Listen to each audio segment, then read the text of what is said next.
Over for part one of reconstruction at Rutgers Stadium for a 3,000-mile cross-country trip from Fresno, California. The return of the students at Rutgers. And the wait to put on that helmet and jersey is over as East meets West and college football's back for Fresno State and Rutgers now.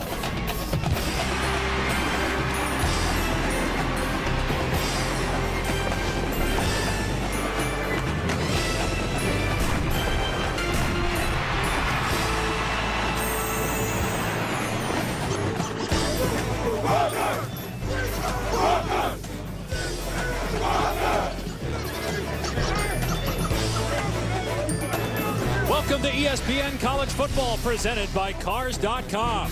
The birthplace of college football, Piscataway, New Jersey, has gone through a rebirthing in the last few years. Rutgers going from the college football afterthought to a contender in the Big East, and expectations high again as Rutgers takes on a Fresno State team that many feel could challenge for a BCS bid. Hi, everybody. Alongside Andre Ware, I'm Dave Pasch. First time in college football history that on one weekend, every non-BCS conference had at least one winner against a BCS school. What was the biggest upset in your mind? I think it was Arkansas State going to Kyle Field, defeating the Texas A&M Aggies. It's a tough, tough place to go. As we move closer or farther away from the 85 scholarship limit rule, you're going to see this as the norm across college football. You know, Andre, some feel that if Rutgers wins today on its home field, that would be an upset considering how good Fresno State is. This is right up Pat Hill's alley, flying across the country to play the Scarlet Knights. Well, anyone, anytime, anywhere has been his battle cry, so to speak, for this Fresno State football team. That's the true definition when you fly from Fresno, California into Piscataway, New Jersey. But he's got a lot to prove. He's got a young football team, or a team with some experience with a lot of young players kind of sprinkled in there. Yeah, lofty expectations for Pat Hill and Fresno State. Greg Schiano and Rutgers expected to be a contender in the Big East. 3,000 miles separate these schools, but now a handshake apart. Kickoff is next.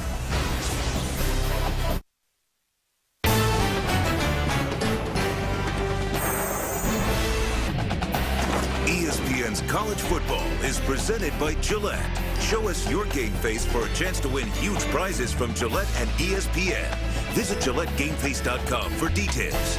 And in part by ESPN Game Plan. See the most college football every Saturday. To order, call your pay-per-view provider. Phase one of construction on Rutgers Stadium completed just last night, and this is part of phase two in this $100 million expansion project.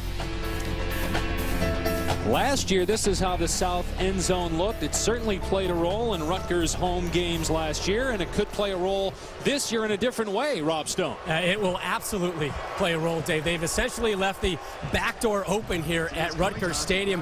When this end zone was enclosed, it was a swirling wind here at Rutgers Stadium. That's not good for anybody. Now it's a consistent breeze. Today, it's actually deceptively strong coming this way out through the open end zone, and the kickers at Rutgers have admitted they would much rather kick into the closed end zone area at any point. And even head coach Greg Schiano admitted to us yesterday, Dave, that it is going to affect his play calling. He says, yes, we have a strong arm quarterback. That makes things a little bit better, but we have to keep the wind in consideration every time we make a call. Well, it'll be a factor, Dave. As a quarterback, I always like throwing into the wind. Seemed as though when you get the wind behind you, balls tend to carry and go over receivers. So if you got a strong arm, you don't worry about those things. One thing's for sure, as you look at Greg Schiano, no matter how windy it is, Rob Stone's hair will not move.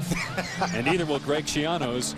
Schiano has done a tremendous job at Rutgers. I remember talking with him a few years ago when he was here and just talking about how poor the situation was academically at Rutgers when he took over. Now they're among the best in the country. And Pat Hill has done likewise a great job at Fresno State.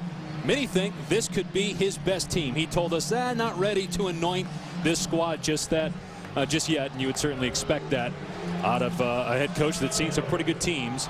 Last year they won 9 games after only a 4-win season in 2006. Yeah, he felt like 0-1 when he had 18 seniors back. That was maybe his best team, but a lot of people feeling like Fresno State and Pat Hill, this may be the year that they crack into the BCS. They've got to take care of business today and right here, right now against a good Rutgers football team. Huge game for the Big East Conference. If you put it in perspective, Syracuse getting blown out of the fourth quarter at Northwestern, Pittsburgh losing at home to Bowling Green, and Louisville getting clobbered by Kentucky at home. So Greg Schiano knows not only what's at stake for his football team, but for the Big East this first weekend with those 3 losses we mentioned by an average of 18 points. Utah beat Michigan yesterday, so that's one more win against a BCS school for them. They're number 1 among non-BCS teams with wins this decade against BCS schools. Fresno State is 2nd, and Bowling Green got its 10th with that victory against Pitt. Well, I think that may be an upset in itself as well. Bowling Green against Pitt. A lot of people thought Dave Wannstedt and the Pitt Panthers were about ready to turn the corner this year, but Bowling Green had other ideas. Fresno State wins the toss to first to the second half, so Kevin Gessling will boot it away to Tyquan Underwood and Mason Robinson. It'll be Underwood from the 1-yard line.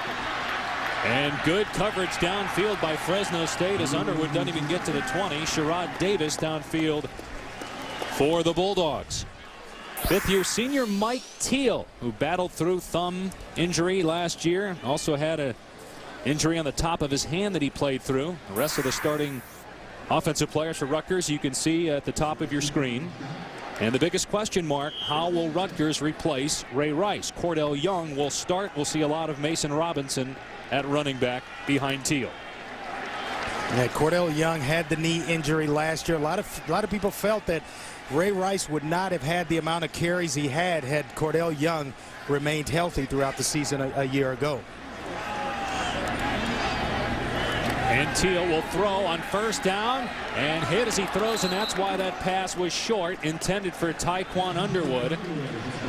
And some pressure from Lauren Bell, the safety. It's a little blitz right on the first play by Fresno State. Well, that's how they like to use Lauren Bell in blitz packages.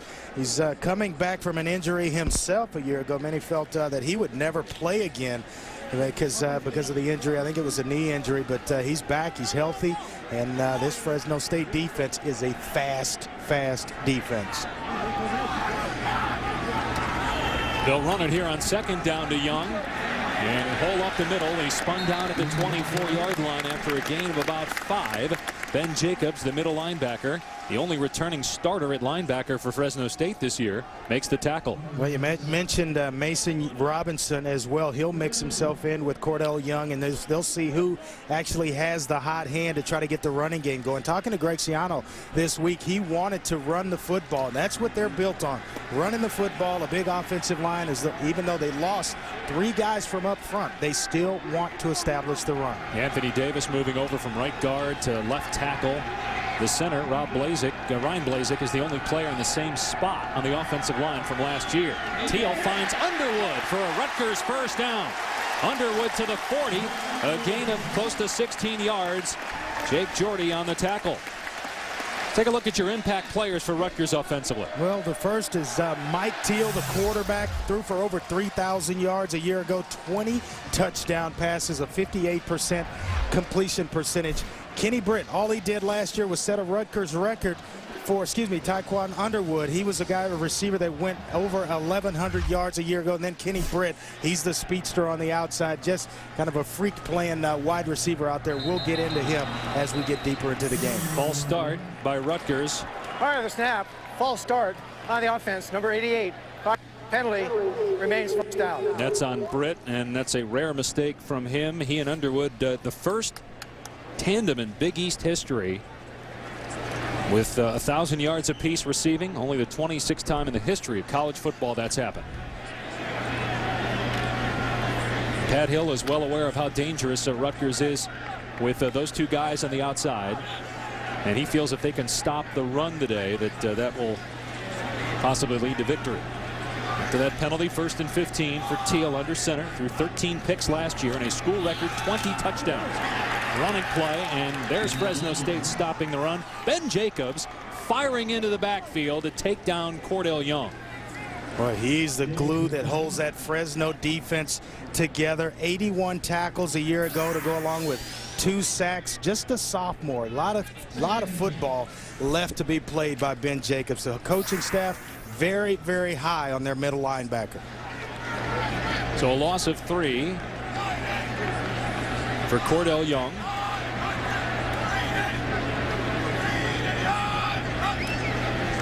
Play fake, and Teal gonna hit Kenny Britt, getting to the outside. Britt inside the 40, and finally pushed out of bounds.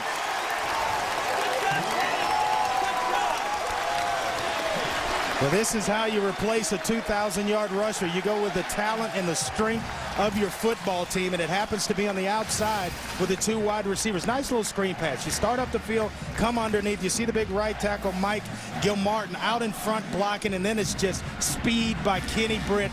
This guy here, a lot of people feel 1,200 yards a year ago. If he is to duplicate that, we may see him playing on Sundays. Second team All Big East last year. And he's just a junior. That's why I phrase it that way. 6'4", 215 pounds. You saw the speed on the outside after the catch. Here's Teal going for Underwood. That's a great pass. Underwood dropped it. The pass was perfect, and it should have been caught. Ben Jacobs, the middle linebacker, was trying to cover a wide receiver on that play. Well, you say, how do you replace a guy that rushes for 2,000 yards and you go to the outside? We saw Kenny Britt the play before. That one just a little bit overthrown on the outside shoulder of Tyquan Underwood. But you've got 2,000-yard receivers returning. One guy scores 8 touchdowns. The other guy scores 7. To go along with his jersey number, Tyquan Underwood. But that's how you do it. And if you want the running game, you soften them up with the passing game. Spread it around outside, spread the defense, and then just let the young guys run through the middle. Remember, Young last year, just 18 carries, and he fumbles the ball here.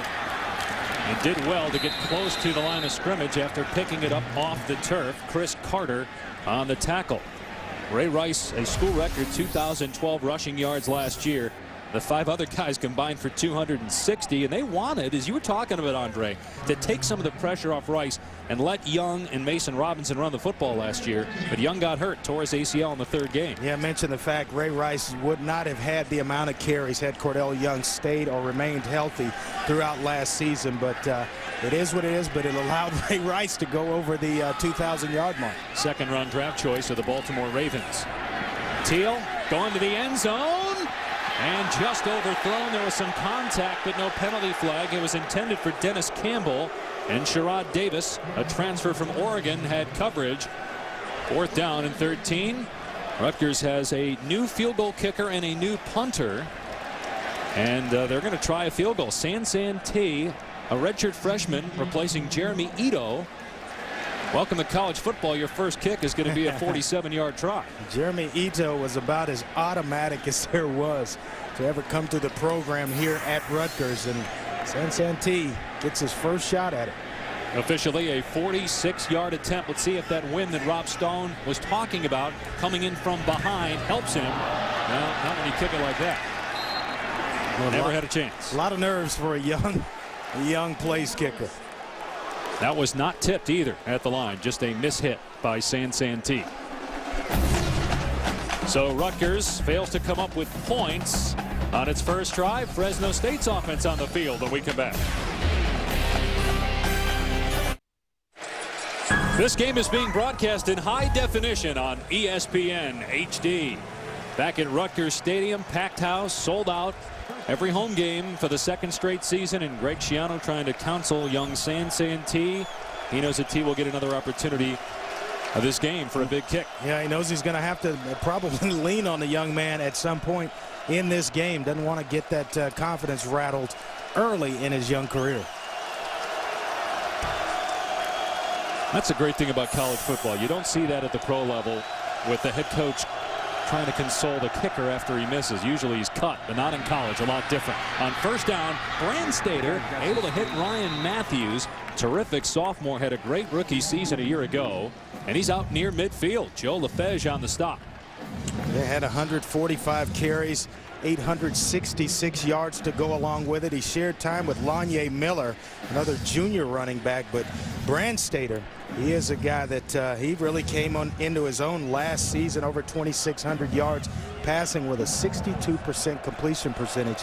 Really stepped up for the Bulldogs. Brandstater was the MVP of the Humanitarian Bowl. 3rd year as a starter. And some pretty good quarterbacks at Fresno State. Trent Dilfer, David Carr, former 1st-round picks. Billy Volek as well. Here's Matthews on the run this time, just gashing the Rutgers defense to the 35. Got about 15 there. Courtney Green made the tackle. We're in Piscataway, New Jersey. the birthplace of college football.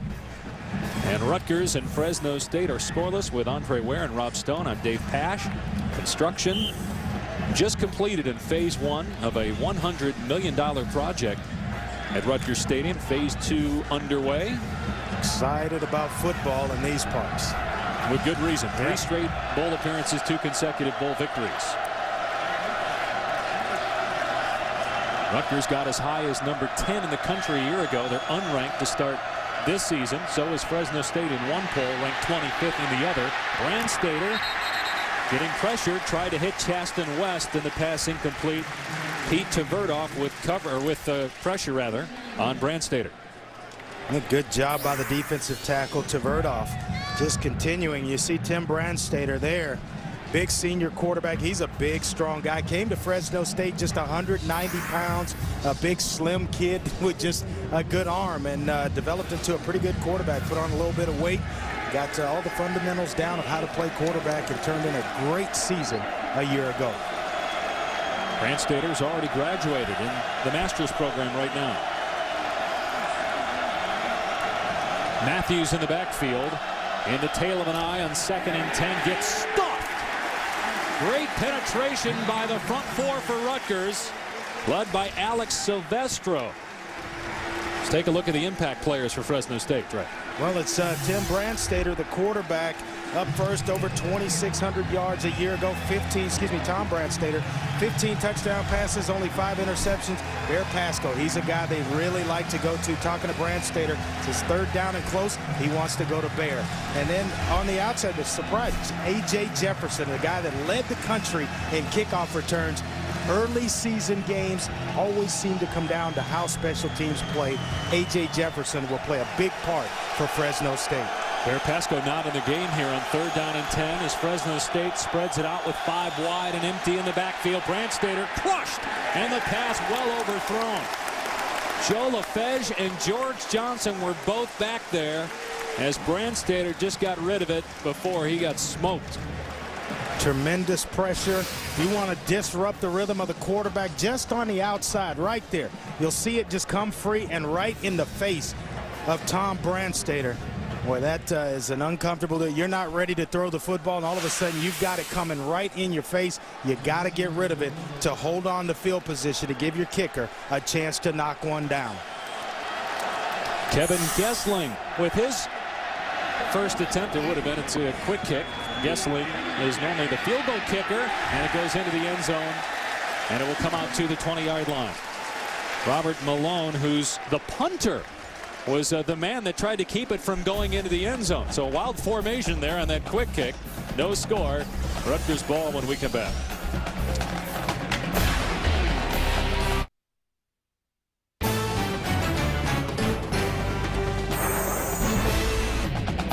ESPN's College Football is presented by Cars.com, where confidence comes standard. One of the mantras for Greg Schiano has been chop wood. Now it's family for the Scarlet Knights, who trying to build on an 8-win season from a year ago and get back to where they were 2 years ago. That was set up beautifully for Fresno State on this quick kick. Well, it's a nice setup right here, and Robert Malone right there. If Gessling had an arm, you know, nobody's going to hold you going down the field. Just raise up and throw it to the holder. You know, that's something that coaches in the press box, they may take a look at that for later down the road in this game. That was the punter who is serving as the holder there. Showed some pretty good wheels. Almost got down there in time to keep the ball from going into the end zone. So each team drives into plus territory and comes away with nothing midway through the first quarter. 4 wide receivers, Teal to the air. And that pass right on the money to Kenny Britt. And pushed out of play by Sherrod Davis after a gain of about 14. Well, it kind of looks like two boxers, you know, a big fight, and both guys are really good and they have good reputations. Just kind of in the middle of the ring, feeling one another out in the early rounds. That's kind of what this game reminds me of. Fresno State, they go down, they're being very conservative as well. Rutgers, they go down, hit a big play to Kenny Britt, but still very, very conservative early in this football game.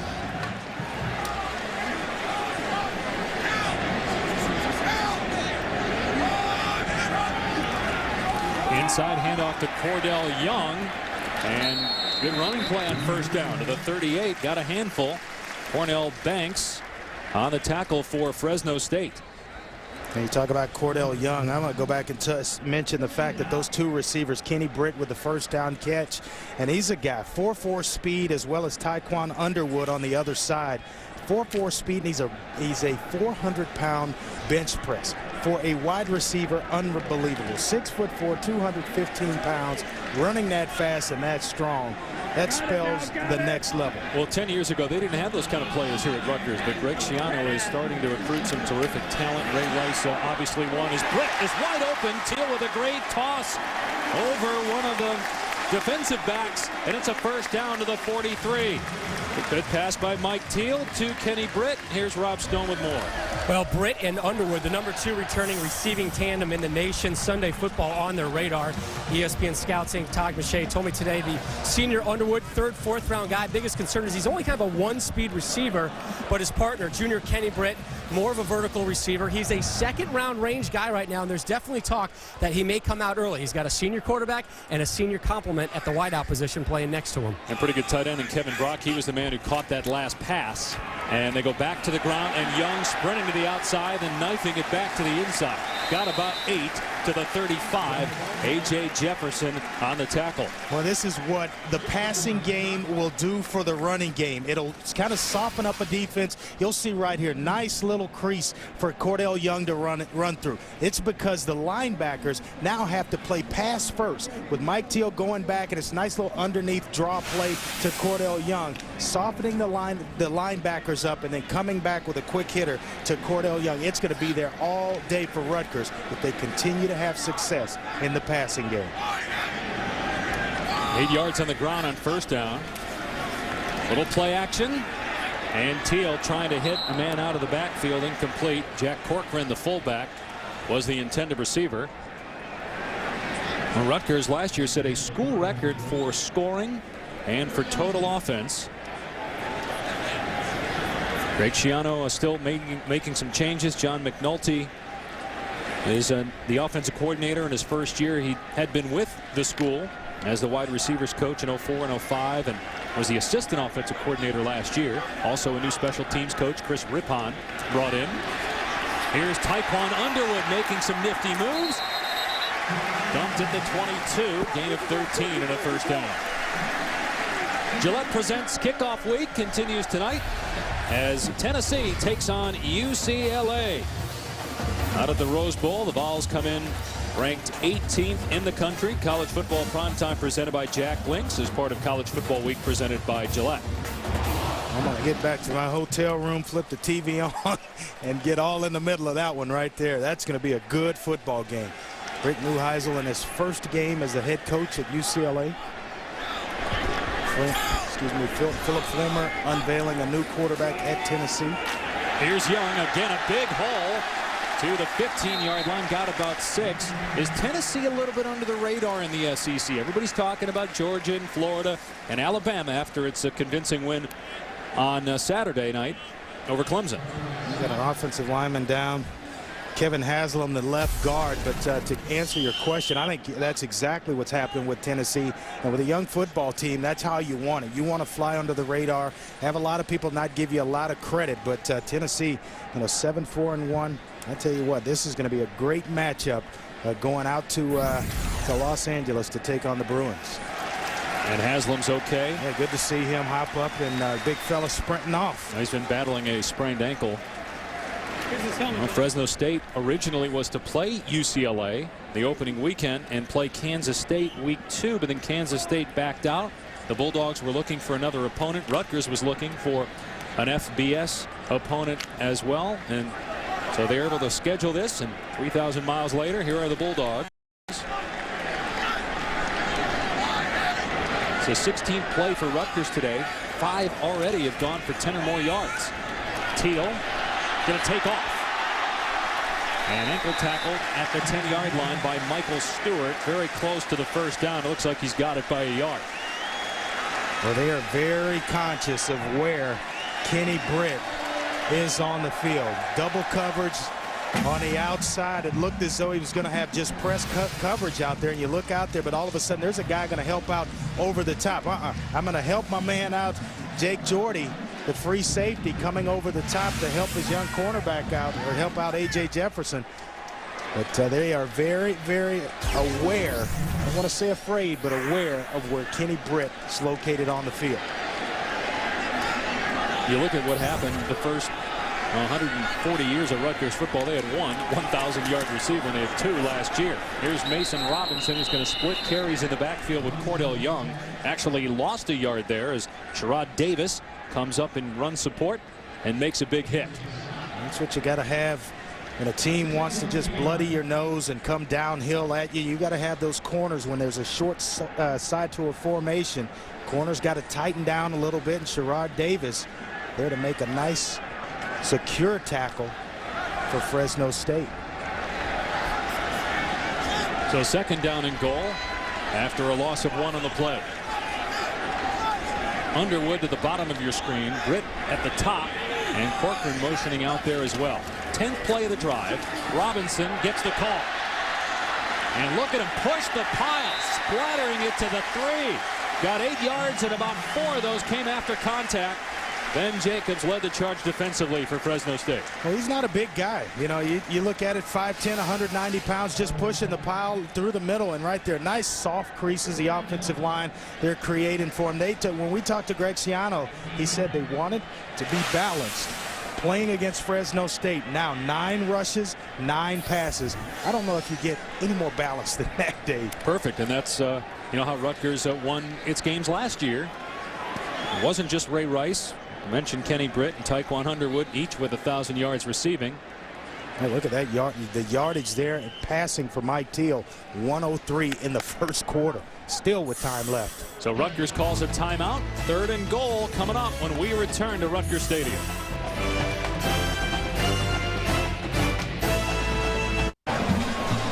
Greg Schiano wanting to make the most of this 3rd down and goal on Fresno's 3-yard line, so he calls a timeout. Coming up later, how far will Fresno State go for a good game? Coast to coast. We'll tell you more about that as we go, and also our 2nd edition of Wear It Out. Andre talks about whether it's better to be a big fish in a big pond or be a big fish in a small pond and make it a big pond. Rutgers 2 of 3 so far on 3rd down.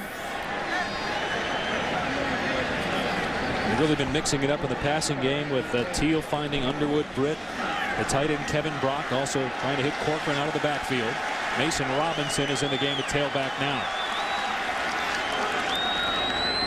It'll be Robinson. Oh, great play as Robinson gets hogtied by Lauren Bell, and it'll bring up 4th down and goal. Boy, this is the fight in the phone booth right here. Condense the formation down and just try to get leverage. And right here, Fresno State, they're going to pass the test first.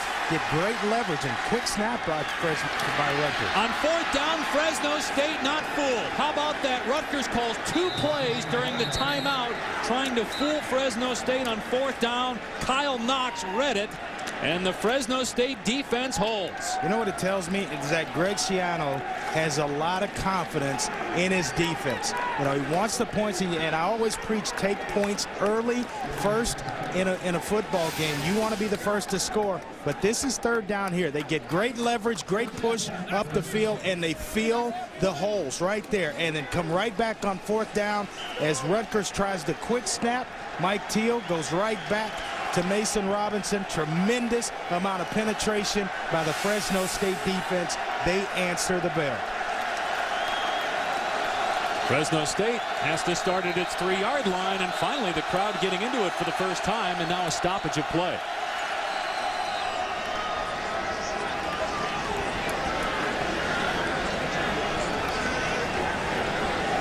Need to reset the play clock to 25 seconds. Let's check in with Rob. When you're talking about it means Rutgers has faith in their defense. Andre, what kind of faith does he have in his freshman field goal kicker after that last shank and calling 2 plays, saying there's no way we're going to kick it? Lanye Miller on 1st down, Rob. Doesn't get anything.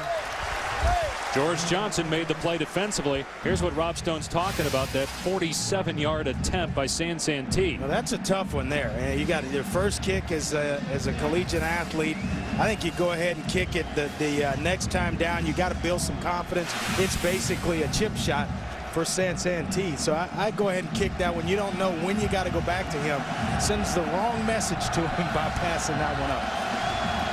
Plus, don't you just take the points down there? Absolutely. This early in the game? Take the points early, always. Play fake. Brand Stater in the end zone. And the pass is tipped and incomplete. Jason McCourty, who's a terrific DB, stepped in front of Marlon Moore. And so it'll bring up 3rd down and 10. You know, I think it's with San Santee, when you pass up an opportunity like that to give a kicker some confidence, what does it say for the remainder of the season? That's the guy you're going to hitch your wagon to for the remainder of the year. That's a tough call. I think you kick the field goal in that situation, get him some confidence, and you to come away with it with points early in the ballgame. And plus, give Pat Hill some credit. You'd have to think he mentioned it to his guys. Hey, don't be surprised, as deep as they are, if they come out and go no huddle on 4th down if we stop them. And Pat Hill, remember, Pat Hill was around Bill Belichick for 5 years when he coached for the Cleveland Browns as Belichick's assistant there in the 90s. They get us a false start here. I mean, that was Belichickian in terms of the way they were able to stop that and be ready for that on 4th down. Prior to the snap, false start on the offense, number 52. Half the distance to the goal remains 3rd down. Well, you rarely see, you know, Richard Pacheco, the center there, you rarely see the center jump. Yeah. You know, maybe you're trying to draw the defense off and you just kind of play and squeeze the ball with your hand a little bit, trying to get that old nose tackle to just jump off where you get yourself a free 5. All kinds of tricks go on the field. He's the only new starter on the offensive line for Fresno State. 3rd down and 11. The students are back. This place is full. Kind of been waiting on this crowd to get into the game. And they're going to run it. And again, Rutgers all over it. Boy, this is a physical first quarter. Anthony Harding hit hard there by George Johnson. If I'm in this situation, what you want to do is maybe on 1st down, you take a shot down the field, try to get yourself a pass interference call, but you have to take care of the football. You've got an experienced senior quarterback who you know will take care of it for you. Come back, and now it's punt and play defense. You do not want to turn the football over deep down on your own end of the field. Robert Malone, who was last seen trying to track down a quick kick and couldn't keep it from going into the end zone when I'll do what he does best, and that's punt it. Rutgers back there, but Malone hammers this one. Good punt. Robinson muffs it, then scoops and does well to return it inside the 40-yard line. Darren Newborn on punt coverage made the tackle. Mike Teal has good field position when we come back. 1st down for Rutgers at the Fresno State 39 in a scoreless game. Closing moments of the first quarter, and a flea flicker. Teal going deep. Fresno State not full, and it's an interception in the end zone. Marvin Haynes was back there along with 2 Fresno State players. You have to give credit to Dan Brown, the defensive coordinator for Fresno State. 2 big stops in the goal line situation. Right around the goal line, they come up big. The very first play, they try to hit him with a little flea flicker, hand it off inside, and then pop it back to Mike Teal. Mason Robinson inside, and then Mike Teal throws this one up, and I mean, there's coverage everywhere. Number 19, right in the middle of your screen, Marvin Hayes is there to make a tremendous play. They don't bite on it. The coverage is there. There's a lot of respect for Tyquan Underwood and Kenny Britt, and you have to respect or admire the discipline of the secondary for Fresno State. And that's a team is, you can tell so far, so well coached. Not only by Pat Hill, but by Dan Brown as well, the defensive coordinator. More on his story after this play. 1st down from the 20. They'll keep it on the ground with Ryan Matthews. And good job by Jason McCourty, the corner, to make the play. No gain. We were talking about, Dan Brown. He had cancer surgery last month, so in August. He's been at practice undergoing treatments, and this is the 2nd cancer surgery he's had in the last year. First one was just before last season. He underwent chemotherapy and didn't miss any games. He was deemed cancer-free before the bowl game, but it came back. But Dan Brown still fighting. Misses some practice time every now and then, but even then he goes in, he's breaking down film, putting the game plan together for game day. Back at Rutgers Stadium for the second quarter, the stock on cool zone is always up this time of year. Hot and humid on September 1st here at Rutgers. No score. There might be more to the kicking story with the Rutgers Scarlet Knights. Here's Rob Stone. Well, Dave, I came over to the Rutgers sideline to keep an eye on the freshman kicker, Sansantee, and I noticed him pointing to his right hip and then kind of sliding his hand down his hamstring while talking to a trainer. They went right to one of those treatment boards and receiving extensive treatment right now with stretching and some other work. So maybe it's injury related why they didn't use him. Yeah, they went for it on fourth down inside the 10 and did not get it. Here's a pass by Brandstater intended for Ajera Tutu that is incomplete, and a hit by Joe LaFege that may have been a reason why it was incomplete. You know, when they go to the elbow, that's when it's serious. You know, it's not any of that massaging and being delicate. They're trying to get deep down in there when you go to the elbow. Yeah, that's a tough one. Well, he missed a 47-yard attempt, his first as a collegiate, and then Greg Schiano electing to call 2 plays in the huddle out of the timeout. Fresno State was not fooled. They stopped them both. Rutgers, nothing to show for 134 yards of total offense in the first quarter. They ran 12 more plays than Fresno State did in that opening frame. Here's Brandstater, and that pass deflected at the line and incomplete. And that will bring up fourth down. Alex Silvestro got a pawn at that time. Now this one comes out, and this is from a senior quarterback, and it's just flat out ugly. And I know he got a little pressure from the outside from the defense of Rutgers, but that one is going end over end. That looked like a kickoff or a field goal attempt more so than a pass coming out of a quarterback's hand. It didn't look tipped. You're right. At first I thought it was tipped, but looking at the replay, it was just a bad throw. Robert Malone punting from his 5. Robinson at the Rutgers 40. So the Knights should get good field position again. Short kick.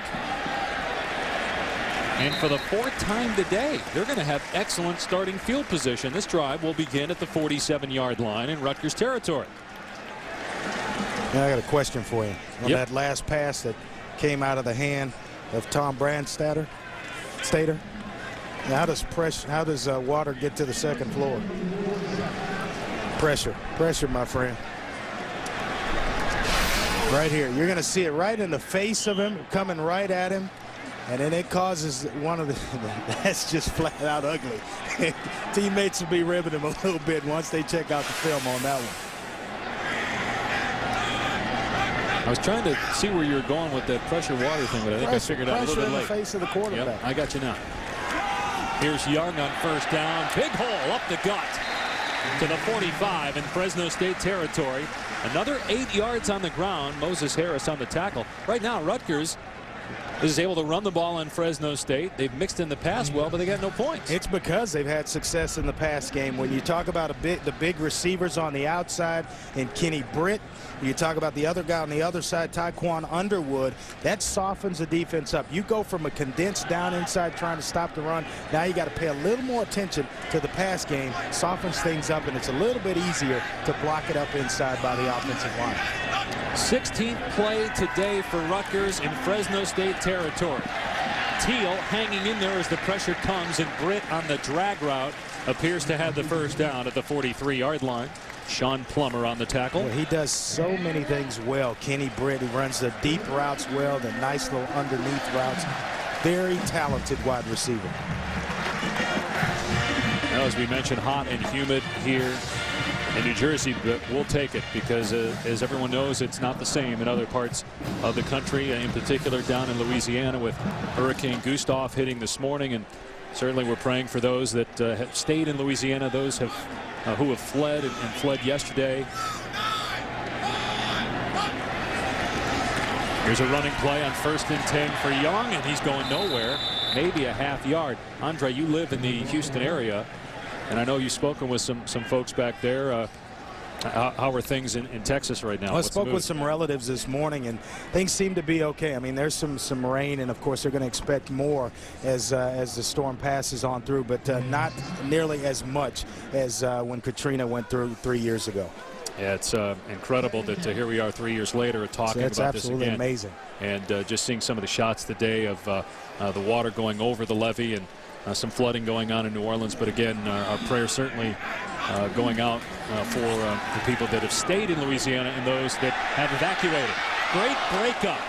Underwood had a touchdown, and that pass was a little bit longer, but A.J. Jefferson got in there with the left hand and knocked it down. You talk about the unsung hero of this defense. It's A.J. Jefferson, and boy, does he have a task today. That's how you play defensive backs, young men out there around the country that want to play corner. Right there, just nice inside leverage, getting your hand up, knocking the ball down. He's got two pretty good ones that's coming at him today. Well, LSU moved its kickoff yesterday to 11 a.m. The Saints moved to Indianapolis for now, and they'll play Tampa Bay in their regular season opener on Sunday. Tulane and the University of New Orleans evacuated. Here's a big 3rd down and 10. Teal going deep again, man, wide open! Oh, off the fingertips of Kenny Britt. It would have been a touchdown, but Britt couldn't pull it in. Boy, I mean, just over the outstretched hands or fingertips of Kenny Britt. He gets behind Damian Owens on the left side. Nice job with the eyes. You see a nice little shoulder hint from Mike Teal in great inside position. And now it's just, I'm behind you. I'm just going to turn on the speed. And if he just puts a little bit more air under the football, they're walking and celebrating crowds into this baby. Delagana with a shank on the punt. And Fresno State will have the ball at the 15.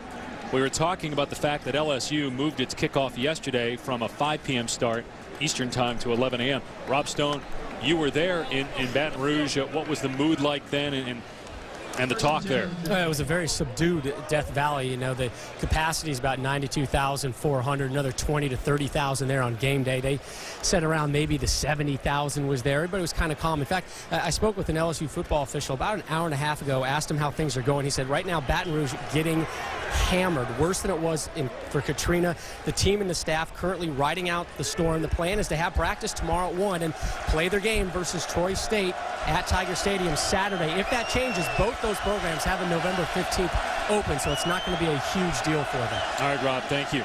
Fresno State taking over, unable to run the ball. Lanye Miller dragged down by Ryan D'Imperio, who played sparingly last year after coming back from a broken leg that he suffered 2 years ago. They've got some good linebackers here at Rutgers like D'Imperio and Manny Abreu, a highly touted redshirt freshman. It looks as though that hurricane inflicting a little more damage in the state of Louisiana than before Katrina. Texas, not yet, not so much yet, but it's they've had a ways to go before we start to feel the effects down in Houston. Here's 2nd and 11. Brandstater with time and caught at the 22-yard line. That's going to be about 5 or 6 yards shy of a 3rd down as of a 1st down rather, as Isaac Kinter made the catch. College football action kicks off on ESPN this Saturday night in the Sunshine State. Miami and Florida squaring off with college football primetime presented by Hampton Hotels at 8 Eastern time. And I couldn't believe what you said in the meeting last night. I mean, to me, it just seems like a blowout waiting to happen with Florida crushing Miami, but you don't think so? I don't think so. I think they're talented enough at the skill position. You know Randy Shannon's going to have them playing tremendous defense. And they might just have enough at quarterback to, I don't expect Miami to win that game, but it's certainly going to be closer than most think. Brandstater's throw too high and incomplete, intended for Marlon Moore. Oh boy, the ACC needs something good to happen, even if Miami can keep it close against Florida. After Virginia Tech lost to East Carolina and Clemson just got embarrassed by Alabama. The surprise, not that they lost, but how they lost, and it just could looked be the like year of Wake Forest. Yeah, maybe in the ACC. Yeah, a lot of people think Florida State's as talented as anybody in that conference as well. The ACC and the Big East did not look very good over the weekend with Syracuse and, of course, Pitt losing at home and Louisville getting clobbered by rival Kentucky. Another short kick. Robinson waiting for it. And again, decent starting field position for Rutgers. Just outside the 35-yard line. Well, phase 1 complete on this $100 million expansion project here at Rutgers Stadium. Phase 2 underway. No score so far. Welcome back to Piscataway, New Jersey. 0-0 between Rutgers and Fresno State.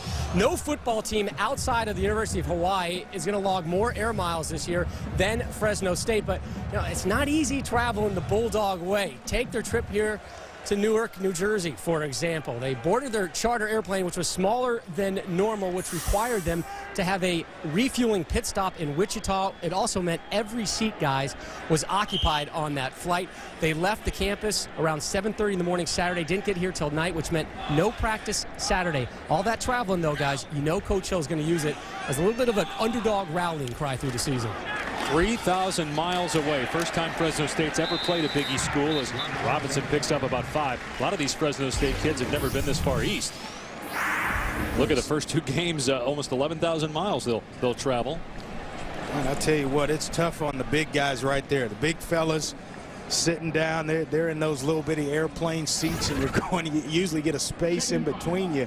And when you're shoulder to shoulder with the next guy, that is a tight squeeze for a long trip. They said going back, Dre, it's about 6.5 hours after the game tonight with that stop again in Wichita to refuel.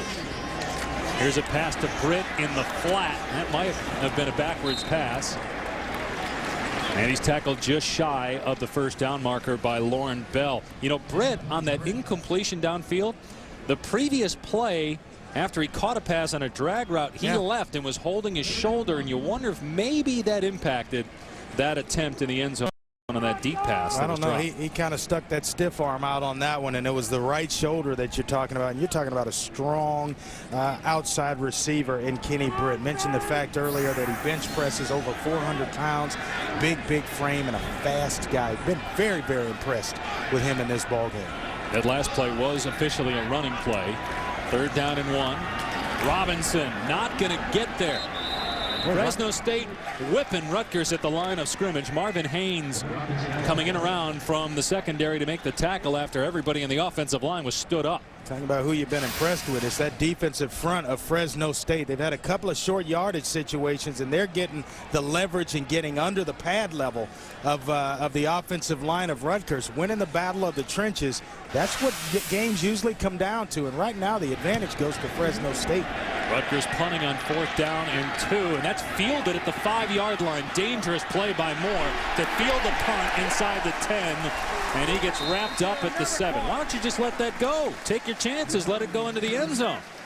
Now you backed your quarterback up inside the 10. No score. Fresno State's ball. Only 43 yards of total offense so far for the Bulldogs.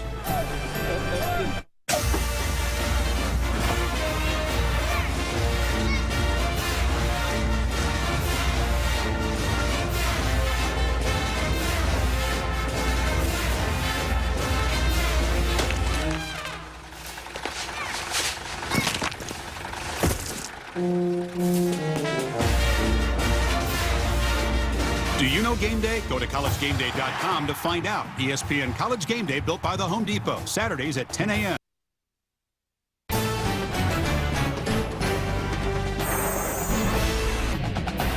ESPN's College Football, brought to you by Papa John's. Order by text message or online at papajohns.com. And Kingsford. For a chance to win the ultimate bowl game experience, go to ESPN.com, keyword search Kingsford.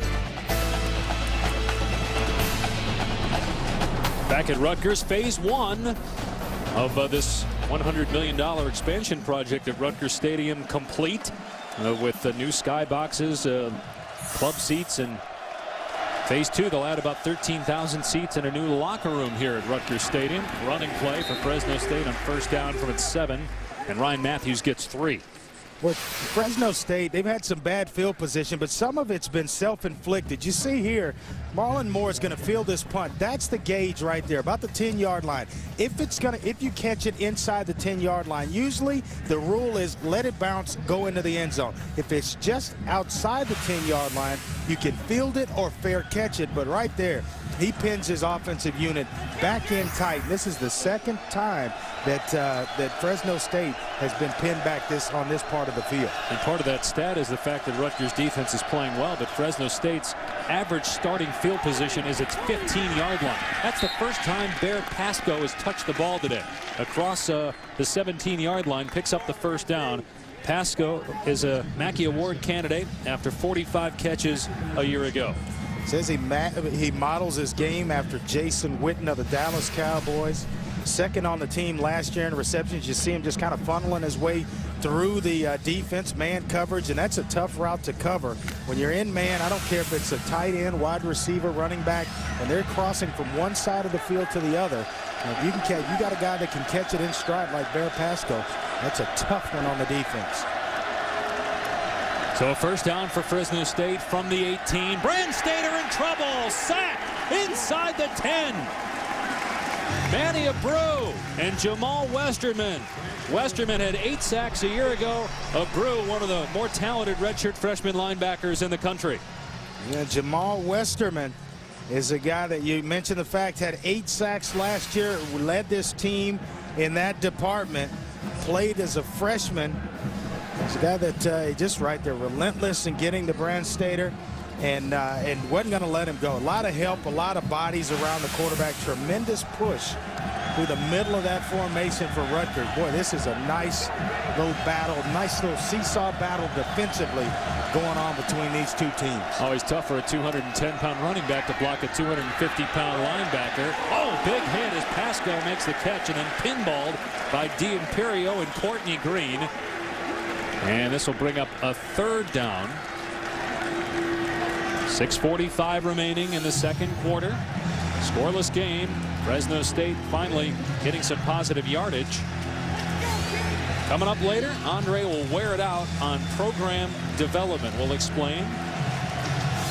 That's ahead. And then later, Fresno State and what it's been able to do against BCS teams under Pat Hill.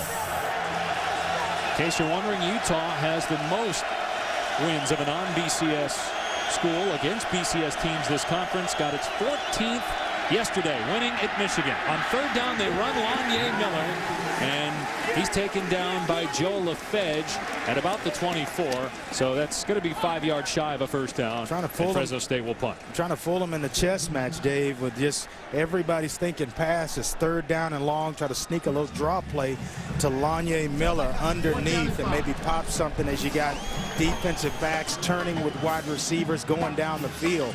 And just tell you what, Rutgers defensively, they have been just as solid as Fresno State. You surprised if Fresno State's got 59 yards total offense? Very much so. You thought that their offense would be much more potent. And again, part of that is the starting field position. They've been backed up all day.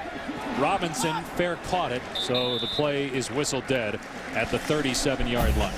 No score here in New Jersey. 5.5 to play until halftime.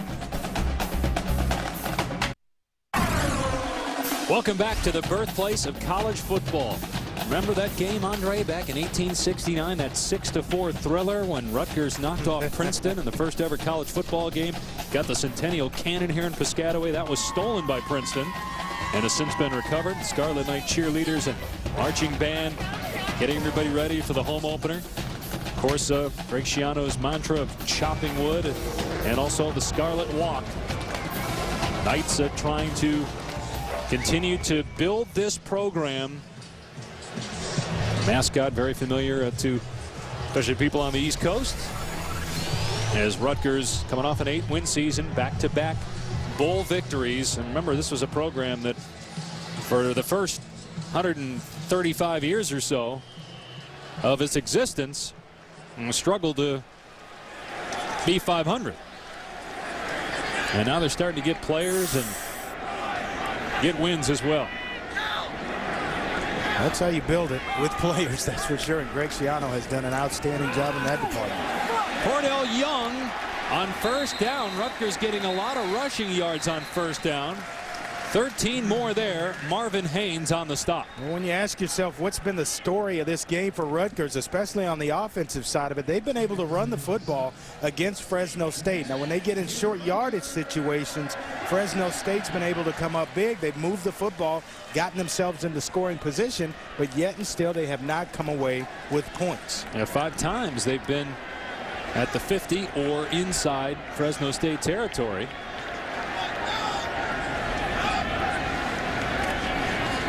Teal with a nice throwing lane. It's complete to Tim Brown. Got tremendous speed. Oh, yeah. 5'8", 165-pounder from Miami of Florida, junior. Well, you got the long striders in Underwood and Britt, and then Tim Brown comes in, and he just gives you the quickness that you look for, and the speed to go along with it can really, really scare defensive backs. Inside handoff on first down. Again, a big hole on 1st and 10. Young picks up 12. Well, you sense the crowd wanting to get into this football game, just waiting on this Rutgers offense or this team to give them something to cheer about. But watch right here. Nice little pull around by the left guard in that situation. Kevin Haslam back in the game, kicks out and allows for a nice little hole there for Cordell Young. Teal going to the end zone, and it's incomplete, and that might be a penalty on Brown. There was definitely contact as the ball was in the air, and Brown was jostling with A.J. Jefferson, and the offensive player definitely had a hold of Jefferson, but was he interfered with first? That's the question. Well, I hope A.J. Jefferson spent a little extra time. Pass interference on the defense. Number 28. 15-yard penalty from the previous spot. Automatic first down. A little extra time running some sprints because he's got a long afternoon ahead of him when you start talking about all the receivers for Rutgers. Right here, giving his quarterback an opportunity to lead him away from the defender. That's about a 4-yard window. How's that from the not on sideline. offense? I don't know. That one's close, and you know, he's actually holding position against the defender, and they call it on A.J. Jefferson. Yeah, that's on anybody. That should have been on Tim Brown. First down at the 11-yard line. They give it to Young. He's inside the 10 to the 7. Got about 3 or 4. Just take a look at that again, Greg. Let's take another look at this. When you look outside, and right here you see working on Tim Brown, working on A.J. Jefferson. Right there, you see the hand. He's actually holding him off and not allowing A.J. Jefferson to make a play on the football. He's got every right to the football as well. Young again powers to the 5. The helmet goes flying as Young reaches the 4. 3rd down and goal. Rutgers was here earlier in the game and failed to get into the end zone on 3rd and 4th down and goal. So far, so good for Greg Schiano and the running back by committee with Mason Robinson and Cordell Young subbing back and forth, trying to fill some pretty big shoes left behind by Ray Rice. Yeah, they got 76 yards on the ground between Robinson and Young. Young getting the bulk of the carry so far in this game. Greg Schiano was pretty comfortable, though, with his backs, even though he lost the best they've had at Rutgers and Ray Rice. 3rd down and 3. Teal to the end zone, batted down. Incomplete. It's Ben Jacobs covering the tight end Keith Brock. Well, now what? You went for it on 4th down earlier, and Greg Schiano says, you know what, we're going to take the points this time. Yeah, this is the smart move here in a close football game against a good football team. And Ben Jacobs, you called his name earlier, Dave. The coaches love him. I mentioned the fact he's the glue that holds this defensive unit together. He started 13 games a year ago as a true freshman. Let's check in with Rob Stone. Guys, since we saw T getting stretched and loose, he has not taken a practice swing into the cage. Well, and this isn't going to help. No, he misses that one as the timing was off there. A bad hold, and Greg Schiano again trying to keep the guys positive. He's trying to stay upbeat, Greg Schiano, because he knows that that young man's confidence has really taken a dip in this ball game, and it starts to play between the ears for kickers when it goes bad, and all of a sudden you get a bad snap. The timing's thrown off. Special teams, so underrated at the beginning of a season. Watch this. It's all got to be timed out. The snap, the hold right there. Low snap, the holder can't get it down. Tees, his footwork's thrown all off, and then it's just going to knuckleball towards the uprights. Not even close. But the coach, to his credit, didn't even blink. Well, we've seen a lot of poor special teams this weekend. Blocked punts, blocked field goals, blocked extra points. And why do you think that is early in the year, that special teams seems to be behind the offenses and the defenses around college football? Get to that right after this play. Nice little toss outside. Caught by a newborn that time. Go ahead, Dre. What's your thought of the special you spend teams? so much time as a coaching staff getting everything else, the offense ready, the defense ready, and some coaches, they don't spend a lot of time in special teams. I'm one that believes that's the fastest way to change a game, is on special teams. A big kick for a win, a good punt return, a punt block, things of that sort. They change games so fast, and coaches just don't have enough time, or don't spend enough time in those departments. Here's 2nd and 2. They run it, and close to the first down is Ryan Matthews. And he appears to have the first down. Gillette Presents Kickoff Week continues tonight as Arian Foster in Tennessee takes on UCLA out in Los Angeles. College football primetime presented by Jack Links as part of College Kickoff Week presented by Gillette on ESPN tonight at 8 Eastern time. How good is UCLA? We'll begin to find out tonight. We'll see up close and personal.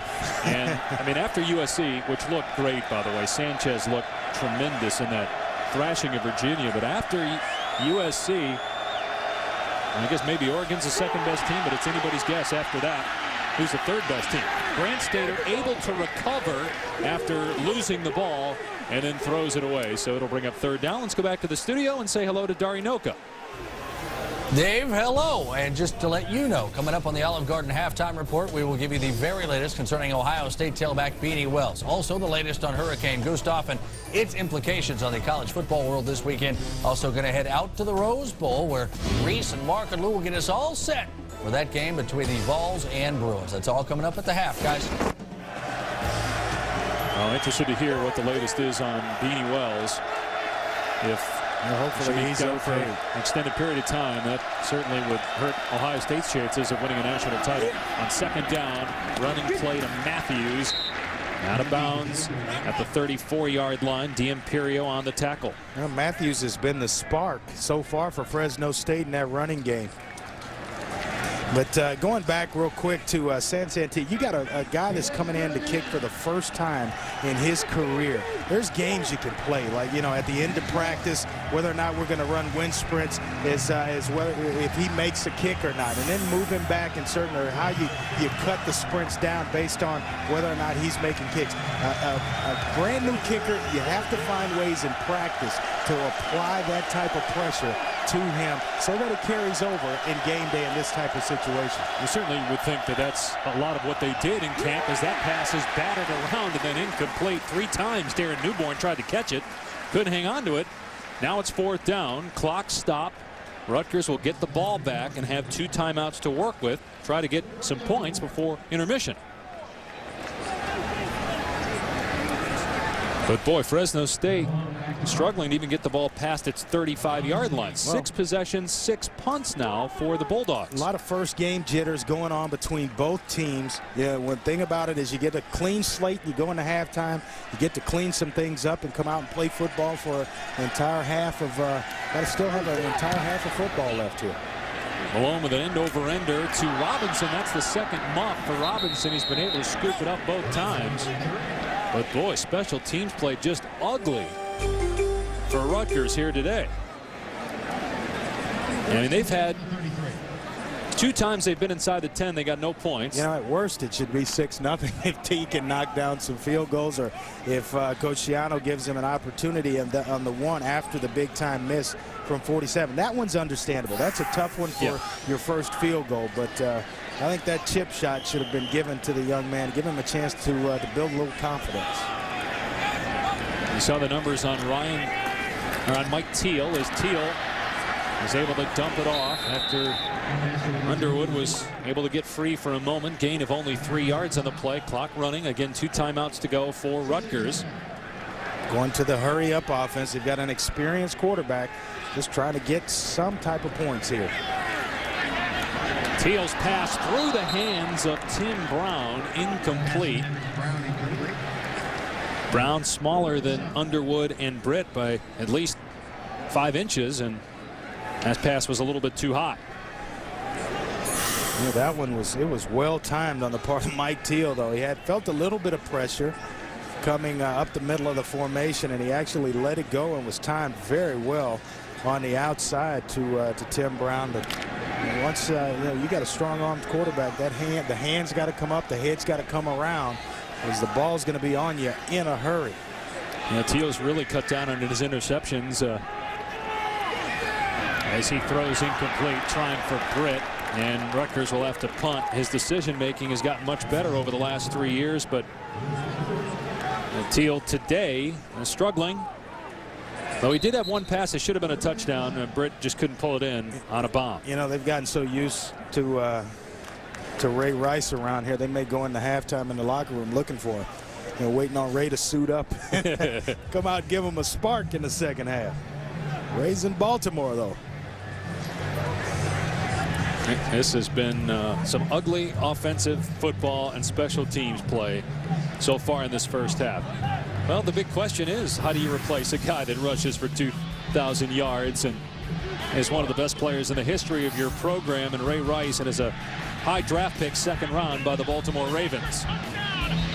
Guy that was headed to Syracuse, changed his decision and came to Rutgers and helped to build this program, and I think it parallels exactly with something we'll get into later in this game when you start to talk about Greg Schiano and the Rutgers program as a whole.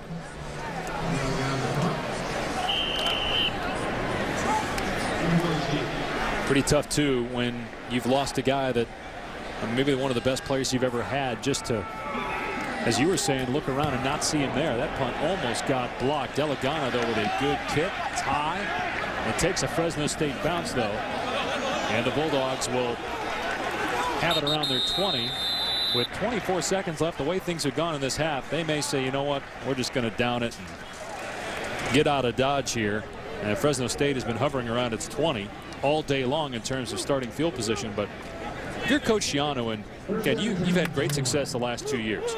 You've gone from having no success for 130 years to all of a sudden going to bowl games and winning bowl games, and then you lose a guy like Ray Rice. What's your message to the team? Well, I think the message is that you've got to dig within, and they've got to have some long-term success to try to replace a guy like Ray Rice. But Ray did so much for the program. I think even in recruiting, when you go out, you can sell the fact that Ray, you know, you could be the next Ray Rice at Rutgers and kind of continue down that road.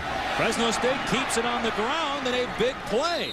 I don't know if they were just planning on having Anthony Harding run it and thinking they wouldn't get a lot of yards out of it, but now you might use your timeout. So you've got 2 remaining, and they are going to call one here with the ball out near the 40-yard line now. Yeah, he can do it all. He is a young running back, just a junior, but has all the big playability. 6 foot, 215 pounds, can run, block, catch the ball well out of the backfield for Fresno State. You know, you're talking about Ray Rice, and you think about, and sometimes, you know, maybe we don't realize just how important a guy is to a program. I mean, Rutgers, I remember being here doing games 10 years ago. There's nobody in the stadium. Rutgers was lucky if it won 3 or 4 games in a season. And then all of a sudden, they're in the national title hunt for a little bit 2 years ago. Last year, they get to 10th in the country. They probably weren't that good, although maybe they should have won more games than 7 in the regular season. But now the expectations are so high, and you've got guys who are now freshmen and sophomores who weren't around when Ray Rice was a freshman and they weren't winning. Well, I think the success is often the program and not just one player.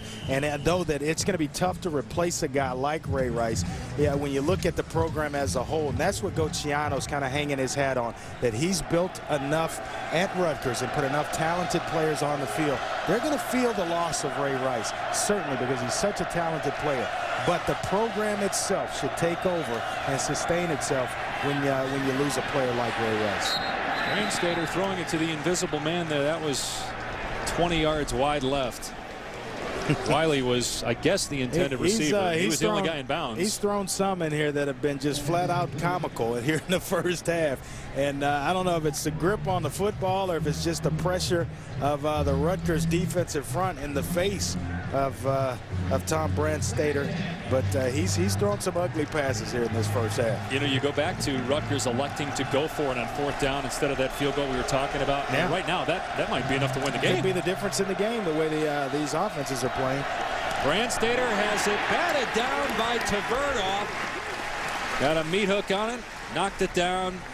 Now it's 3rd down and 10, 8 seconds remaining in the half. Yeah, he's one of the captains of that defense and of this team. He's just a film junkie. He missed 3 games last year, Pete Tverdoff, and with an ankle injury, but he is a tough, hard-nosed player with a motor that just never, ever quits. It's a guy that you want on your team. Rutgers was 5th in the country in pass defense last year and had 41 sacks. They've got good people up front. Lost Eric Foster, who was a good one.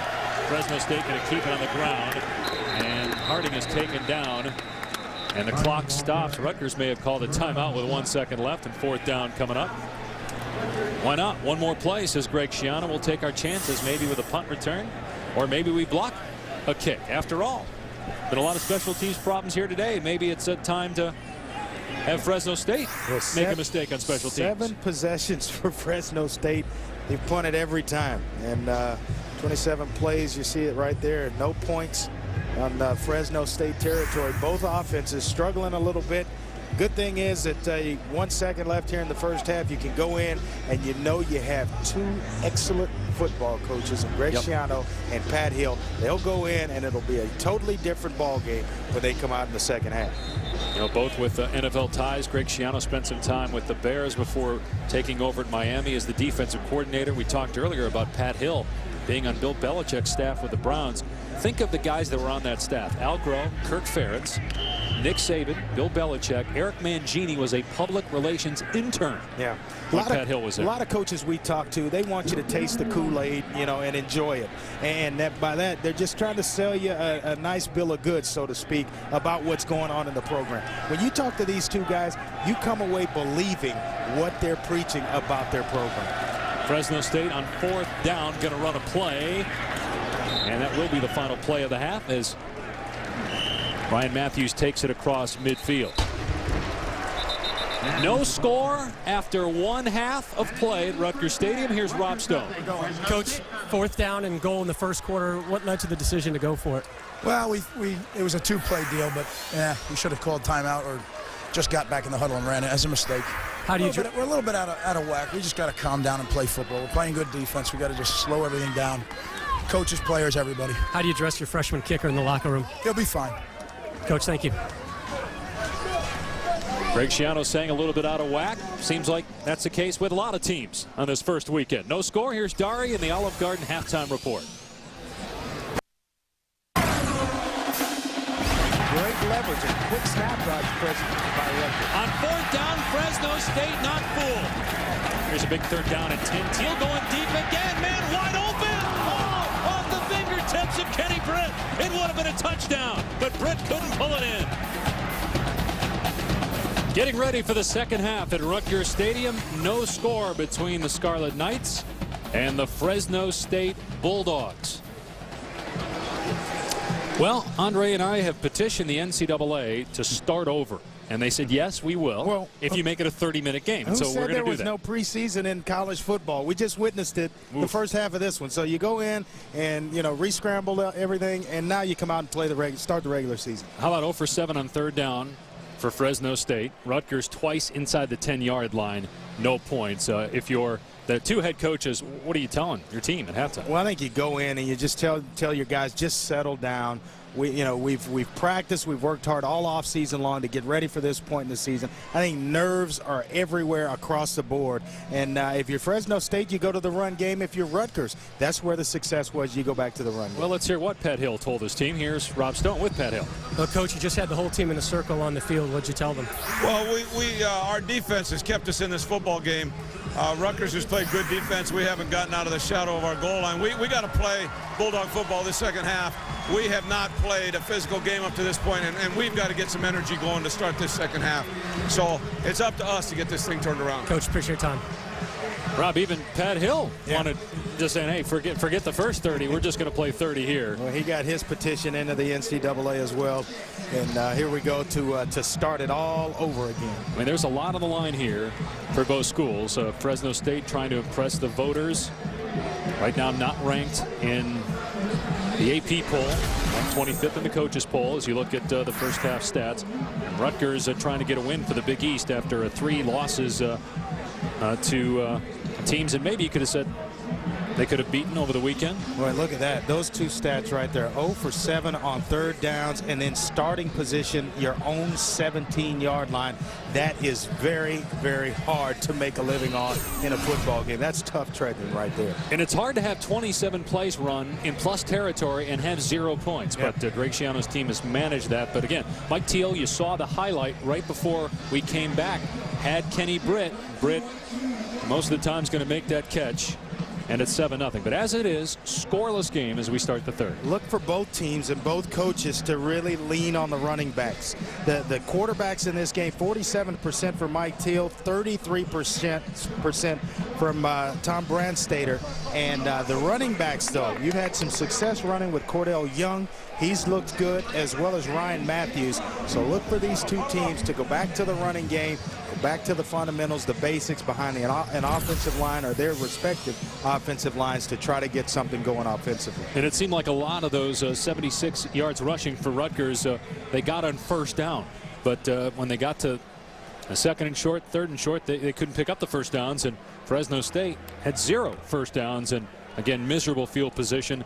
And we thought before the game that it might come down to the kicking game. Yep. And so far it has. Rutgers has struggled in the kicking game, and maybe Fresno State can get something done here, because last year A.J. Jefferson was the top kick return man in college football, and he's going to get his first crack today. That's if Greg Schiano decides to kick it to him here to start the 3rd quarter. Well, he had averaged just under 36 yards per return, 2 touchdowns, and had a long of 96 yards for a touchdown last season. So he's a guy that can really, really get this Fresno State Bulldog team going. And they'll just take field position past their 30-yard line. That would be good enough for them. Just 30. They take the 20 at this point in the game. Delagana will kick off for Rutgers. Again, Louisville, Pitt, and Syracuse all losing, so the Big East could use one.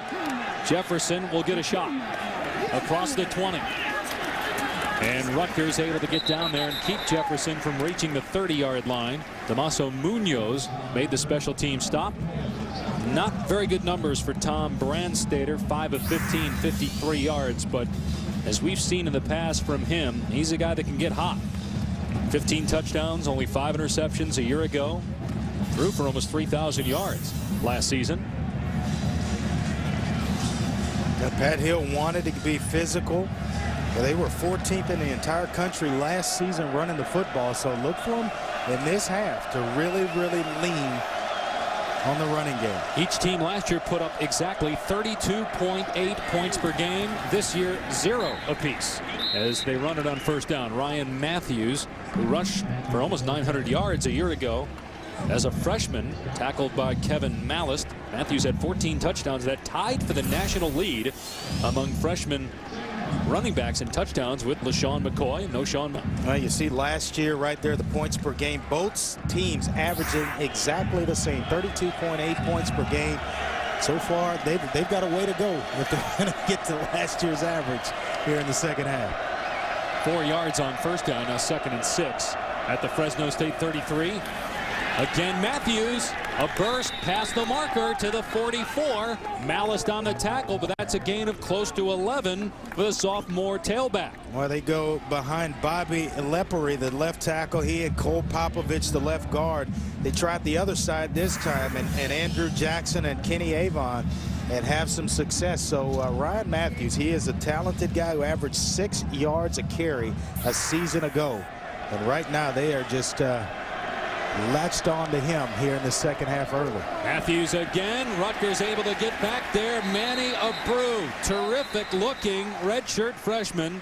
And Peter DeVerdoff, who's played a whale of a game, both back there. And Pat Hill made a good point. And we were talking about how bad things were offensively. You got to give some credit to Rutgers defense because they did a great job. Well, it's a little bit different. You get a little bit better starting position when you get out around your 30-yard line to start a drive. Remember, they've got a new offensive coordinator, Doug Nussmeier, and he hadn't been able to really call his game because they've been pinned in so many times early in that first half. It's the best starting position that Fresno State has had in this ballgame. He's replacing Jim McElwain, who was on display on Saturday night as Alabama torched Clemson. Well, it's a totally different call sheet when you're down inside your 10-yard line as opposed to your own 30. Timeout. Fresno State, their first charge timeout. And the play clock was winding down, so Pat Hill forced to call a timeout. No score, 13-12 to go in the second quarter.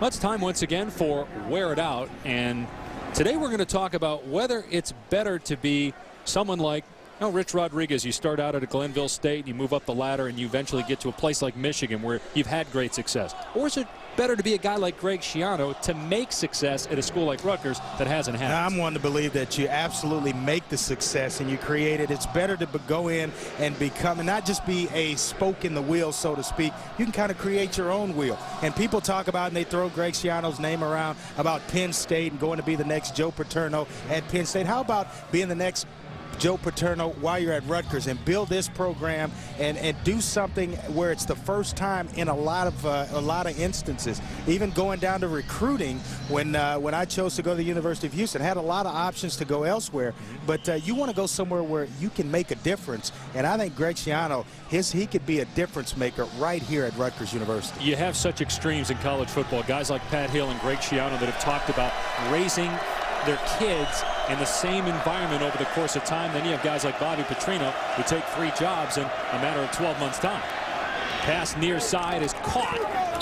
Marlon Moore made the grab to midfield. That's a gain of 8. And the other thing that guys like Pat Hill and Greg Schiano can be proud of, academics. Look what Greg Schiano's done. They're 3rd in the academic progress report and #1 among state schools. Yeah, look at the names there. But Stanford #1, Navy, Duke, and then Rutgers right there. And Scott Walker heads up the academic support system right here for Rutgers University and Greg Schiano. He has done an absolute fantastic job with his football program. I don't know for Greg Schiano if it's going to be a matter of money. He can get paid at Rutgers. I don't know if there's going to be this program continues to grow. The location, all that's gone into it, money's going to be there for Greg Schiano. Of course, they have to win. Wiley is wide open, and there he goes inside the 30-yard line. The first big play today for Fresno State on offense. Courtney Green eventually made the tackle, but it's a first down for Fresno State inside the 20. Well, they bring the outside receivers in, and then they kind of leak Wiley out right there. Nice little you see him right here. Nice quick little 3-step out route and get him going. Catches him right in stride. Everybody else kind of pinned in based on the formation. Sneaks him out to the flat. Nice timing as well on the part of Tom Bradstone. Good block too from Marlon Moore downfield as Wiley equals his reception total from a year ago. Matthews stacked up by Tverdov, who had him high, and Kevin Mallist had him low.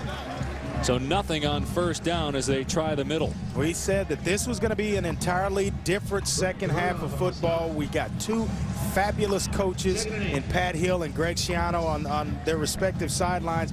Pat Hill right now, they've gotten the ball first. This is the best drive that they put together, mixing a nice mix of play calling by Doug Nussmeier as well, the offensive coordinator, mixing the run with the pass a little bit, trying to keep this Rutgers defense off balance. See the top of your screen? And so far what's going on in this drive, the 7th play, best drive of the day for Fresno State. Oh, great tackle by D'Imperio, who wrapped up Matthews as he ran by him or attempted to run by him. So big 3rd down coming up here for Fresno State. And big Ryan D'Imperio, he is a physical specimen. Was out last year, part of the year, with a broken leg, and just kind of played his way back in as the season progressed. This year came into camp and really had a fabulous spring as well as a fall camp, and you'll see him. He's just kind of one of those throwback guys. 6'3", 240 pounds, can run and really looks the part. He's 6'3", 240. Manny of Brew, another linebacker, 6'3", 245. 3rd down and 6 for Fresno State. Brand Stater's pass nearly intercepted. He overthrew Bear Pasco by a mile, and then it was almost picked off by Zaire Kitchen. And now Fresno State will try a field goal on 4th down. Brad Stater to me looks like a guy that's that's watching the defensive line rush him, as opposed to having your eyes down the field and focused on what's going on in coverage. He's watching the pass rush. So Rutgers has gotten to Brad Stater early in this ball game to where it's disrupted his rhythm. First attempt for Kevin Gessling. He's a freshman. Like Sansan T for Rutgers, and Gessling more successful than T, and we finally have points at the 10:33 mark in the 3rd quarter. So after an 8-play, 57-yard drive, Kevin Gessling with a 31-yard field goal on his first collegiate attempt, and Fresno State leads at Rutgers. Hey, we got a highlight and some points.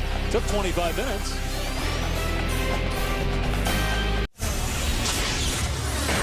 Welcome back to ESPN Kickoff Week, presented by Gillette. Back in Piscataway, New Jersey, home of the Rutgers Scarlet Knights, who now trail 3-0 as somebody finally scores. Fresno State's Kevin Gessling with a 31-yard field goal in his first college attempt. Right now, the MVP of this game, Kevin Gessling, with a nice field goal. And we'll see if that changes. Who knows? But the way that first half went, that might be it in terms of offense. Good drive by Fresno State. Short kick by Gessling. Underwood dangerous as a return man, but Fresno State with excellent coverage. Underwood is undercut at the 26-yard line. Well, here at Rutgers Stadium, battle of Fresno State, 9 winning. So a year ago, Rutgers 8 victories last season. 3 points, and now Rutgers with an opportunity on offense. Ahead, we'll talk about Fresno State's success on the road against BCS teams since Pat Hill took over in the late 90s. And later, talk about Rutgers' offense in the 4th quarter a year ago. And remember, no Ray Rice to lean on in the 4th quarter like last year. But they've done a pretty good job with their backs Young and Robinson so far today. This will be Young, and he gets tackled shy at the line of scrimmage. Lauren Bell, who's made some plays today from a strong safety position, with another stop. Yeah, you just wonder who was going to come out after the half and establish the line of scrimmage and be the more physical football team. And right now it's Fresno State, though they've got a player that's down. That's Nico Herron. And you heard Pat Hill tell Rob Stone, we need to be physical. So I think he got that message across to his team at halftime. Nico Herron, hopefully he's going to be all right. He plays well over the tight end. First year as a starter for Pat Hill at that strong side linebacker position. You know, Andre, we've seen a lot of cramping this weekend in college football, which is no surprise. That usually happens the first week of the season, guys, that you're putting a lot of stress and a lot of strain on that body, doing a lot of movements that you hadn't done for an awfully long period of time. And no matter how you train and you run, it's different when you're in a game and it's intense during the course of a football game. Fresno State trying to carry momentum over from the baseball season to football season. They came out of nowhere to win the 2008 College World Series. They were the 4 seed in their own region. Had to get out of there, win their super regional as well, of course. And here's Pat Hill's quote. Said what they did in baseball is an inspiration for everybody. Hopefully that momentum can carry over, but what we do in football is very different. And maybe he's referring to a playoff there, because it's essentially what you got in baseball. You can drop a game here and there in a playoff series in baseball, but in football, it is every week you have got to be tuned in and turned on, because one loss could essentially cost you a chance at playing and doing some actually cutting your goals short for the season. Yeah, you get double elimination in college baseball, of course, for a football school like Fresno State that's not in a BCS conference. It's really single elimination. As you look at Boise State and Hawaii, the last 2 years out of the WAC, they were undefeated going into their bowl game, and that's why they got into the BCS as a non-BCS school. Young breaking a tackle and close to the first down marker at the 36-yard line. He appears to have the first down. Will Harding made the tackle. And leading the way, big Anthony Davis, their team's best offensive linemen. And Cordell Young seems to, if there's any question about whether or not he's 100%, I think he's answered it in this football game. Nice job right here pulling around. Joe Cochran, the fullback, leading the way for Cordell Young. And both teams want to establish the line of scrimmage. Both are doing so here early in this second half. And in previous years, that would have been an extra 5 yards because someone got his face mask, but there was not a pull or a tug, and they've eliminated that incidental face mask penalty as that toss was over the head of Kenny Britt and thrown into double coverage, incomplete. Just to finish that up, you only have 15-yard face masks now in both the college and the pro game. They've gotten rid of the incidental. I like a couple of rule changes they made, as well as whether or not a guy is in or out, and there's no gray area anymore around the sideline. He's either inbounds or he's out of bounds, as well as the face mask penalty, 15 yards, or they just don't call it at all if it's just a little brush. I like both changes in the game. And the 40-25 play clock, we've seen some mistakes and some effect to that, but it certainly moves the game along with also on the out-of-bounds plays with the clock stopping and then restarting quickly as that pass is caught at the 50 by Britt, and it's another Rutgers first down. So Fresno State on its first drive moves the football, ends up with a field goal, and now Rutgers on the move. Well, you ask yourself, what's the difference in Kenny Britt this year as opposed to last year? He's become a fabulous route runner. Has stopped depending really on his speed to get himself open. Right now, he really concentrated this offseason on becoming a better route runner, and I think you see it in this game. There's a lot of guys, a lot of double coverage, but yet still, he's coming up with some nice catches here in this game. Back to the ground, and Young trying to squirt through a hole, and it closed at the 48. Only a 2-yard gain for Cordell Young. Gillette Presents Kickoff Week continues tonight.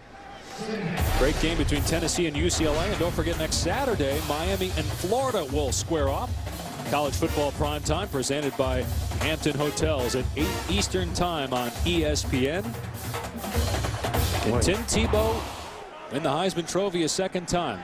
Can Jonathan Crompton lead UT, University of Tennessee, to a victory tonight? Dave Clawson unveiling his version of the spread offense at Tennessee. That's tonight. Following our game here on ESPN at UCLA, as Young is taken down at the 45. And then, of course, as we mentioned, next Saturday, and Andre, I did ask you a question there about the Heisman Trophy. Can Tebow win it again? Can he win 2? Only one guy's done it. I think so. And, they're just going to have to put wins together. I think that's what he'll ultimately be measured on. I don't think he'll have nearly the amount of carries that he had last season. That average per game is going to go way down. And maybe the stats for his passing may go up as those carries go down. They've got a talented group of guys around him that will take a lot of the pressure off Tim Tebow. You're a voter. Because he won it last year, does that cloud your thinking at all? Not at all, not whatsoever. All right. That pass too tall, maybe alligator arms a little bit by Tyquan Underwood as a safety was coming in. Lauren Bell, incomplete. It's 4th down. But that is a legitimate question because guys and voters, old school will think that way. And some only want one to have only 2 Heisman. That kind of whole deal factors into it. That is an excellent question, but not here. Yeah. If a guy's the best, he deserves the vote. Will you or some of the other guys that have Heisman Trophy votes get that message out? Hey, let's not judge a guy based on the fact that he's already won one. Let's make it fair. Is that something you do? You reach out to the other voters? Well, I think everybody has kind of their criteria on how they vote. And we'll see. Marlon Moore taken down shy of the 20-yard line. Good punt coverage by Rutgers. George Johnson, a defensive end, down there to make the tackle. Construction going on here in the end zone. They'd like to construct some points at Rutgers. Down 3-0 midway through the 3rd. That's where the first ever football game was held back in 1896 here on the campus of Rutgers at College Avenue Gym. Brandstater has a man wide open. Caught by Ajera Tutu inside the 10. Pushed out of bounds inside the 5-yard line.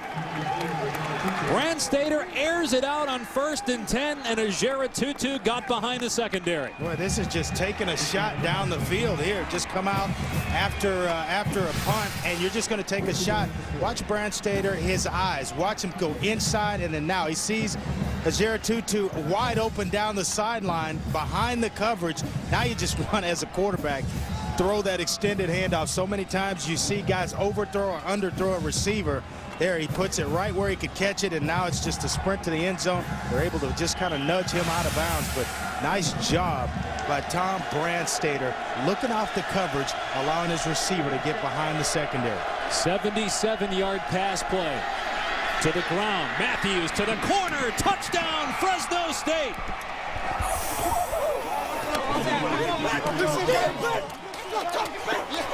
Well, it looks like preseason's over and it's time for the regular season to start. And here we go, Fresno State. They've come out of that deep sleep they were in early in the first half of this ball game. Watch this one. Now it's just a sprint to the corner. Nice job sealing it off right there and allowing for Ryan Matthews to get to the edge of the end zone.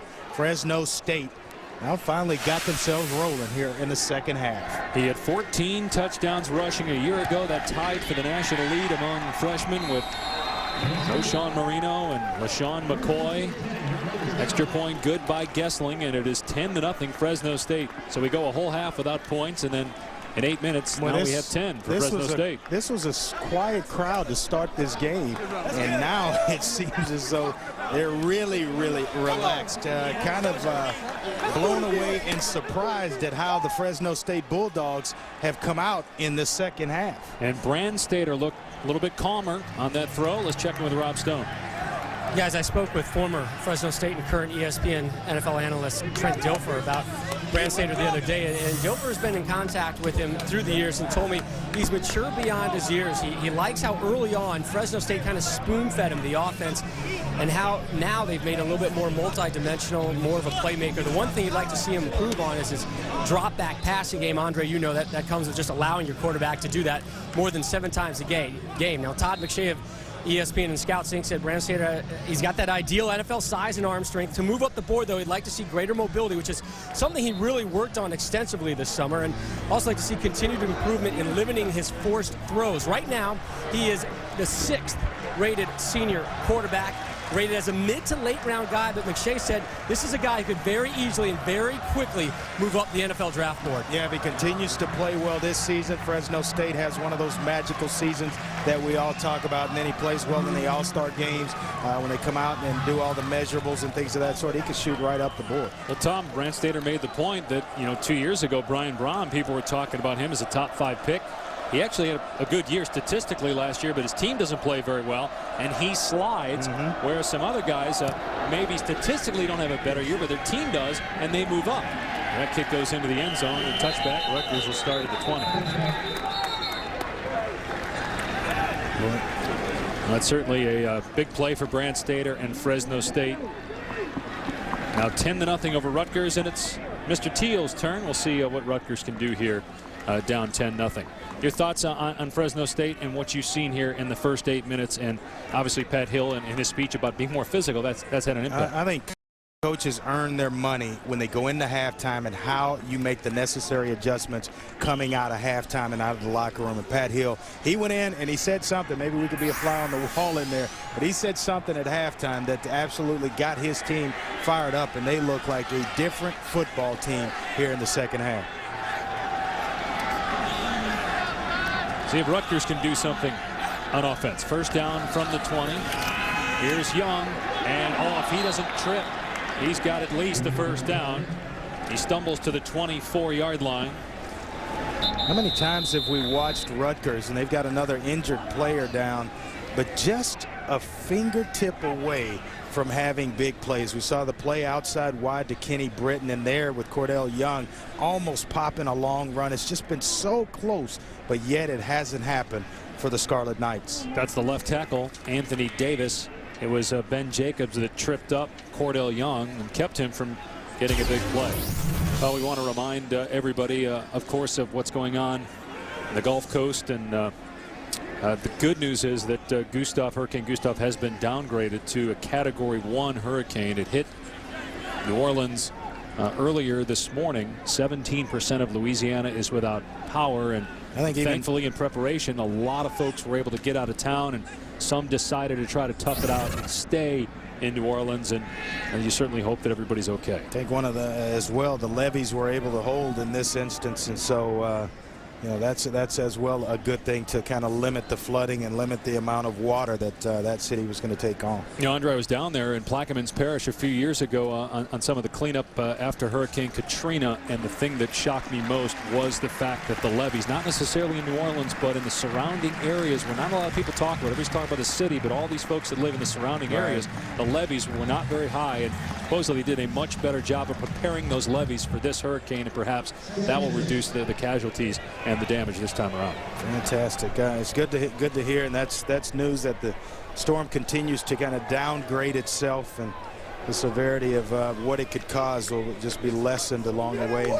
Hopefully it dissolves and moves out, and things everyone can kind of get back to normal. So we certainly appreciate the beautiful weather we have, the opportunity to sit here and watch college football.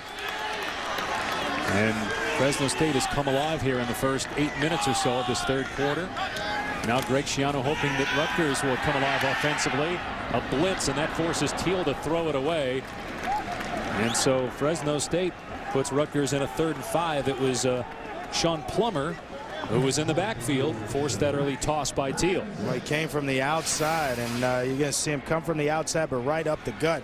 And play action, you have to get off that play, or get off the play action part of that. If you see or sense a blitz coming, Sean Plummer disrupted the entire play. Mike Teal, the senior quarterback, didn't pick it up. He comes a little bit late and forces Teal to make a decision to just throw the football away. And again, your left tackle Anthony Davis is out of the game. Kevin Haslam, the left guard, has been moved to left tackle, and Howard Barbieri is in the contest. Here's Tim Brown to the catch with the first down. And twirled out of play at the 39-yard line. The Rutgers fans want a penalty flag for a late hit, but won't get the call. Sherrod Davis on the stop, but it's a gain of 15 and a first down. Well, now that's a nice job of playing quarterback. You get blitzed by Nick Bates, and it's man coverage, and you identify it and find Tim Brown, the crosser, coming underneath and out the backside, throw the ball right in front of him where he can catch it and turn up the field. Good job of playing quarterback in that instance by Mike Teal. 3 of 8, third down through the air. They go back to the ground, and down goes Cordell Young. Remember in the first half, Rutgers was running the ball well on first down, not in the second half. John Manga, along with Kyle Knox, there for Fresno State. Yeah, Kyle Knox was a guy that was a redshirt last season. Sees a lot of time on special teams at that strong outside linebacker position. But he's a guy 6'1", 215 pounds. Not a big guy that you put over the tight end. But he is a special player, the young player the coaches like an awful lot. So it's 2nd down and 13. Fresno State showing blitz. Teal with time. Britt makes the grab in Fresno State territory. Bumped out by Sherrod Davis. 1 and down if you're Mike Teal. Go to your best player, Kenny Britt.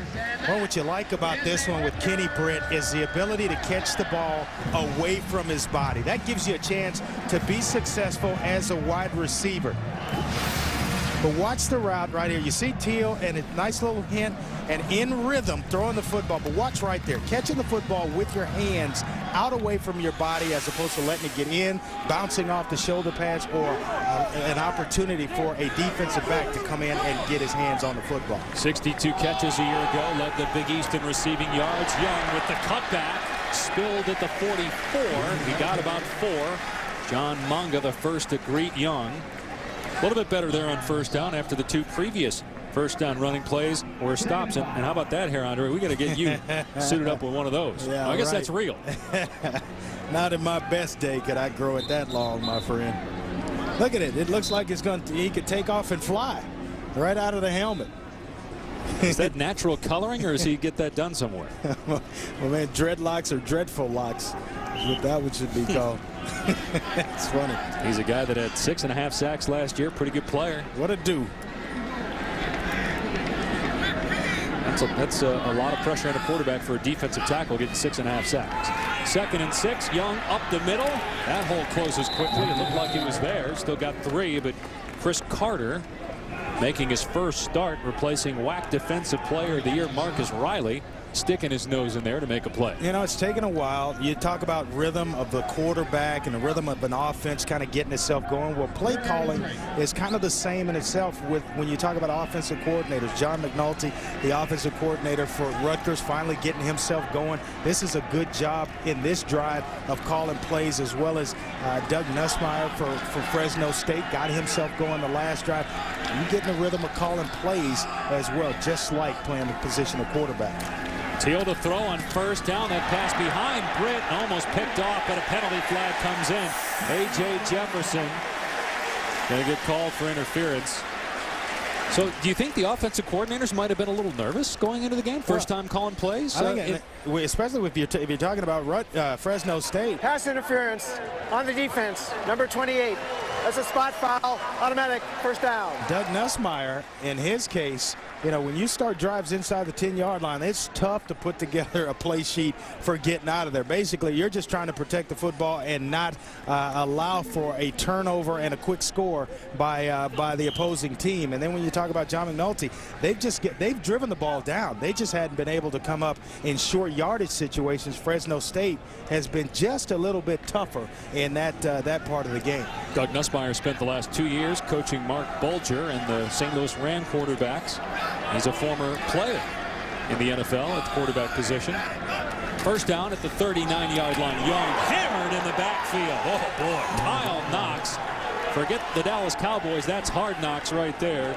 About 5 yards deep in the backfield. Well, he's listed as an outside linebacker, but he puts that hand down and gets down in a three-point stance as a defensive end. Watch this.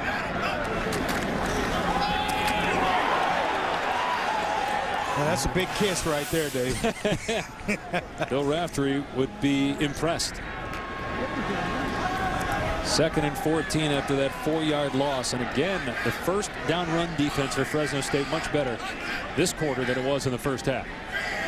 That's the second or third negative play on the ground on first down this quarter. Teal going to air it out. Britt can't make the catch. Well covered by Sherrod Davis. Gillette Presents Kickoff Week continues tonight as Tennessee meets UCLA at 8 Eastern.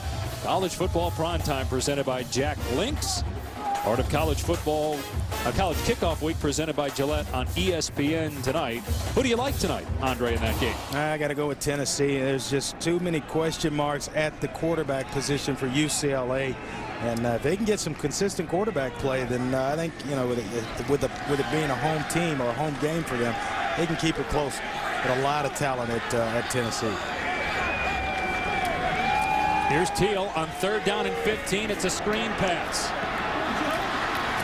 Joe Martinick touching the ball for the first time, gets to the 36. Rutgers might go for it here.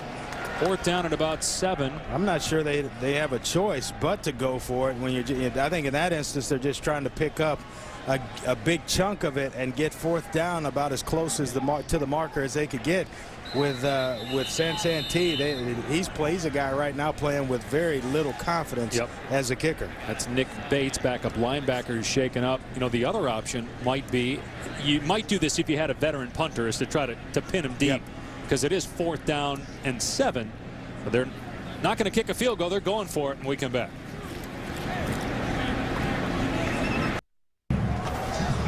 Play of the game for Rutgers. Granted, 2:07 remaining in the 3rd quarter, and it's only a 10-point game, but the Scarlet Knights have had so many opportunities in plus territory. This is the 36th play they have run in Fresno State territory today, and they have no points. 4th down and 7 from the 36-yard line. They hold here. They're going to have excellent field position to start their next drive. 4 wide receivers. Teal with time. Now the pocket breaks down. Teal sack. Kyle Knox there again. And Fresno State takes over on downs. Well, the redshirt freshman Kyle Knox providing even better field position for Fresno State. And you talk about the necessary adjustments at halftime. Watch Kyle Knox here, right up on the inside, working against Mike Gilmartin, the right tackle. They're moving him around, kind of their pass rush specialist along the defensive line They list him as a linebacker, but he is putting his hands down, putting that hand down on the ground and getting to the quarterback. Anthony Davis was out there too, back in the game at left tackle, so the starting offensive line was out there. But again, no points, 2 missed field goals, including a 22-yarder, and twice they have failed on 4th down, including 4th down inside the Fresno State 5. Another touchdown might seal the deal. Rutgers got to play some defense here. Remember, Fresno State had a quick 80-yard drive, but 2 plays the last time they had the ball. They tried Ryan Matthews here on 1st down. He goes nowhere. Ryan D'Imperio with the tackle. Well, this better be a wake-up call for this Rutgers football team, because there's no reason to believe that all of a sudden you're going to flip a switch and be able to get it done offensively. Mike Teal, a senior quarterback, he's sitting there, but you got to get up and sometimes rally the troops, get guys fired up, and slap a couple of offensive linemen up, on side of their heads, and let's get going. Right now there's no time to feel sorry for yourself. Get up, let's get the guys going.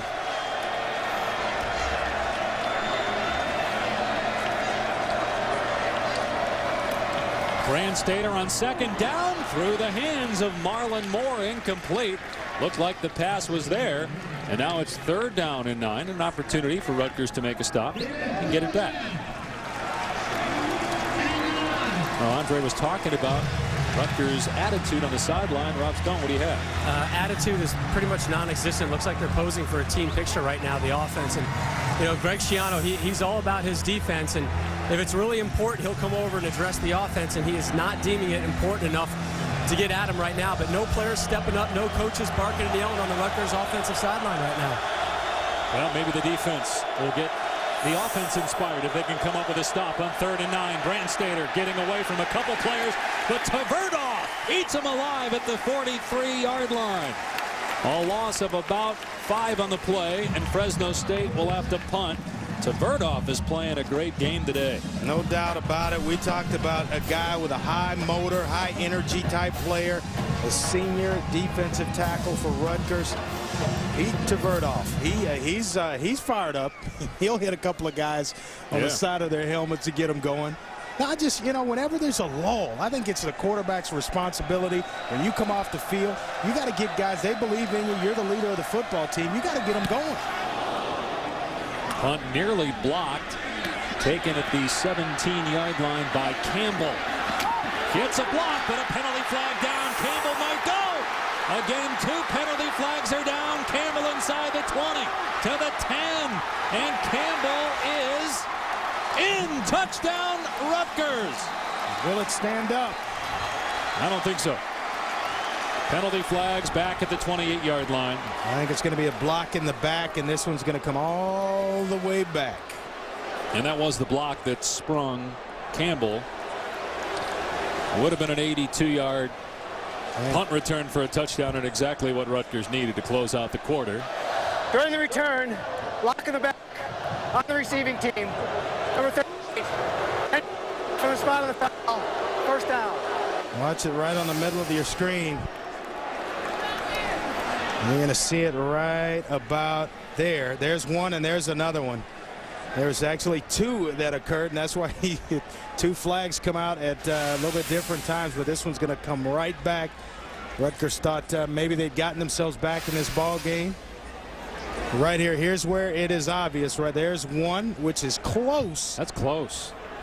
That one right there was pretty close. There comes another one. Actually, if the head is out in front, and it's questionable on whether or not the head was in front and the guy's trying to change directions. That's the tough one. When a guy's changing directions, but yet and still you're trying to get that helmet out in front to keep from hitting him in the back.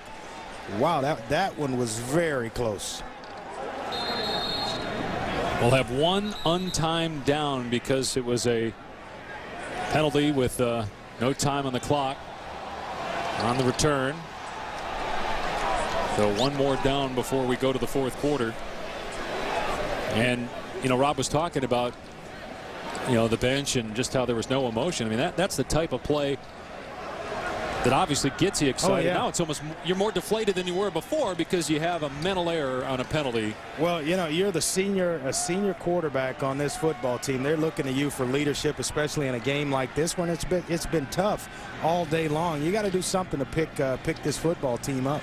1st down from the Rutgers 19. Final play of the quarter. They give it to Young, tripped up in the backfield, and down he goes. Wilson Ramos made the play on Cordell Young. So it'll be a second down and long when we start the fourth quarter. This could have gotten Rutgers back in the game. That right there was ruled a block in the back.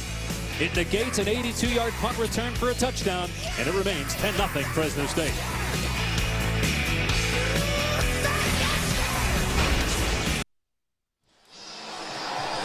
This game is being broadcast in high definition on ESPN HD. Tennessee and UCLA coming up later tonight at 8 Eastern on ESPN. Right now, Rutgers trailing Fresno State 10-0 as we start the fourth quarter here at Rutgers Stadium. Fresno State trying to impress the voters and prove that it might be a team that could run the table. Still Wisconsin and UCLA on the schedule for Fresno State, as well as its conference, which they have not won since 1999, and they tied for the conference title that season. Young gets the call on second down and long, grabbed from behind and brought down to the 25. That's a gain of 6. Kyle Knox on the stop, and here's Dari Noka in the studio. Dave, thank you. Time for our Taco Bell studio update. Perhaps you missed it on Sunday night. Colorado State hooking up in Denver. That's Josh Schmidt. Picks it up when the bounce goes 93 yards for the kickoff return touchdown. He had 160 kick return yards. Colorado starts off in style. 3 touchdowns better than the Rams, guys. So many big special teams plays this first weekend. Will we have another one here today that could decide the outcome in the fourth quarter? That's going to win a lot of football games, especially early in the season. 3rd and 5. Teal needs a completion. He's got it. His tight end, Kevin Brock, makes a great catch. The former walk-on, who until last year never caught a pass, comes up huge. Well, he's a great athlete. He just gets behind the coverage, and I think this is timed out very well. Watch him right here, just kind of work right along in there. And watch Mike Teal as he delivers the football right as he passes the linebacker. Right now you're passing him off to the secondary. Excellent throw over the top of the linebacker, Ben Jacobs. But you mentioned he only played 2 years of high school football, yeah. Kevin Brock. Yeah, he was a track guy, played basketball as well. That was a 25-yard gain. Play fake. Teal looking downfield. Underwood is wide open. Slips away from one man. Gets a block at the 30. Underwood finally tackled at the 26. Now the Rutgers fans and players are into it. Well, he got a nice block from his counterpart on the other side as he was coming out the back door. And Kenny Britt helped him to escape out the backside and pick up about 5 extra yards. A block. He threw a haymaker on Moses Harris, the strong safety on the opposite side of the field. Man, that is playing some team football right there. First down and 20, or first down and 10 at the 27. Remember, Rutgers has failed twice inside the 10-yard line to get any points. Young with room to the 20-yard line. Jordy holds him up, and some help comes, but it's an 8-yard pickup on 1st and 10. Let's put the spotlight on tonight's Levi's 501 original. Taekwon Underwood, a great player and also very active in the community. He speaks at high schools and works with Special Olympics as well. He's part of the Jeter's Leaders program. Favorite causes, leadership, healthy lifestyles, and higher education. First team All Big East player a year ago. Tremendous talent, 6'2", 185-pound senior that seems to have energized this Rutgers offense. Greg Schiano says he's the type of kid you'd love to have as a father. 2nd and 2. Out of the backfield is the fullback, Jack Corcoran. He's got the first down to the 15. So move the chains for the Scarlet Knights. Will Harding made the tackle. Well, the play that got this thing kick-started was the pass over the middle to Kevin Brock. That got it going, and then a nice little underneath pass right in the middle of the field to Taekwon Underwood. Picked up a nice block by Kenny Britt. A big run by Cordell Young, and now they are off and running. But they've been here Rutgers twice before, Dre. Yep. They've been inside the 10 twice, came away with nothing. They got to get at least a field goal here and make it a one-possession game. First down from the 15. Teal with time. Throws underneath. Underwood inside the 5. Underwood is in. Touchdown, Rutgers.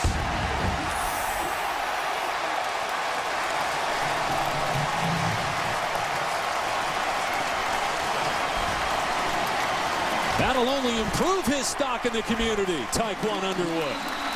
Looked like two Fresno State players ran into each other on that pass attempt to Underwood because there was two Fresno State Bulldogs in the area. Well, it was a nice little underneath option route that gave him the ability to go inside or outside. If you feel the pressure of the defense go one way, he puts the brakes on and stopping goes the other way, and it was timed up just right by Mike Teal. Nice deep zone drops by Fresno State. Hits him, and watch this. Watch him kind of as he comes into the screen right there, and now you feel the pressure of the defense on the outside. He stops, starts up again, and now this is just all athletic ability on the part of Tyquan Underwood. And they're reviewing to see whether he got the ball across. All you got to do is cross the plane with the ball before the knee goes down, and it's pretty close. It's close, but the momentum and where he's going to come out, I don't think there's enough evidence to overturn the decision on the field. The knee was down, but it's not going to be where the ball is placed where the knee is. It's actually as he's falling forward, and it's where the ball is. Yeah, it's where the ball is, and it's going to be right on the goal line, which will, the end result is going to be a touchdown. And again, it certainly didn't hurt Underwood that two Fresno State guys ran into each other trying to cover him there on that underneath throw. But Underwood had 7 touchdowns a year ago. He was a high school quarterback, and Greg Schiano said that Underwood really had to work on his pass catching when he got to Rutgers, and actually a few years ago we saw him as a true freshman line up under center at times. He's a tremendous athlete, a guy that has got great speed, good leaping ability, and he's improved every year he's been at Rutgers. Hey, let's watch where the ball is when the knee hits. Now the knee is right there, and the ball, he's stretching for the goal line. I don't think you can overturn this one.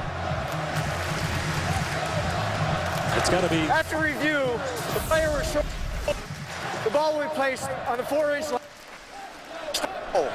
Okay, well, they're going to say, they're going to say that he did not get in. It's got to be indisputable video evidence to overturn the ruling on the field, and they must have felt that it was. Yes, they felt like they had it, but I don't see how you could have it when the knee goes down and you're trying to figure out where the ball is going to come down. Oh, look at the forearm. The left forearm is down as well, and that's the issue. The knee and the left forearm are down, and the ball's not in. As long as it was something other than the hand, the forearm was down as well, and so it looks like they got it right.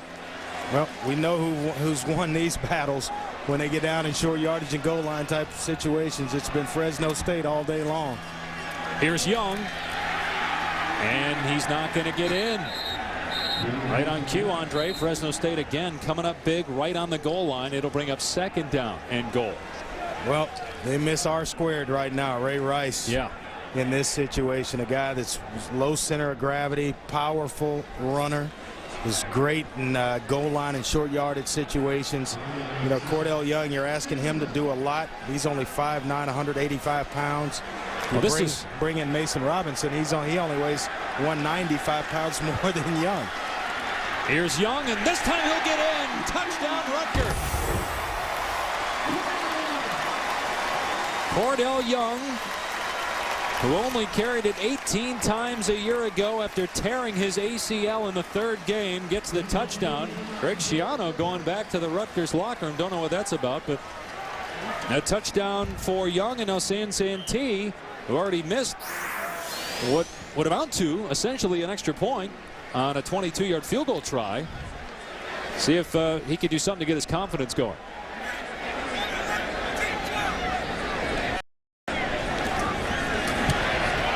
There you go, son. T knocks it through, and it's 10-7 Fresno State. Cordell Young from 1 yard out gets Rutgers on the board for the first time today. Coach Schiano taking a little break. Hope he's okay. Back in a moment. 10-7 Fresno State.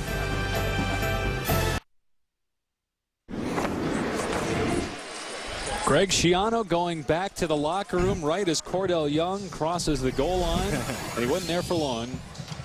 56 seconds later, we timed this, believe it or not. Out comes Coach. You know that little thing I told you about how water gets to the 2nd floor? A little pressure. 10-7 after the touchdown and the extra point. That's one thing Schiano missed. He missed his freshman kicker make a PAT. He's been looking for something like that all day. Maybe he should stay back there with his kicker kicks from now on. A.J. Jefferson on the return tripped up out to the 24-yard line. Sansantee missed a 22-yard field goal and was way off the mark on a longer attempt, and then finally gets an extra point. His coach doesn't even see it. Well, Rutgers has run 23 plays more than Fresno State in this game, but yet they still trail 10-7 in this ball game. That's a lot of offense, time of possession, but they came out. Both teams now look like two different teams here in the second half.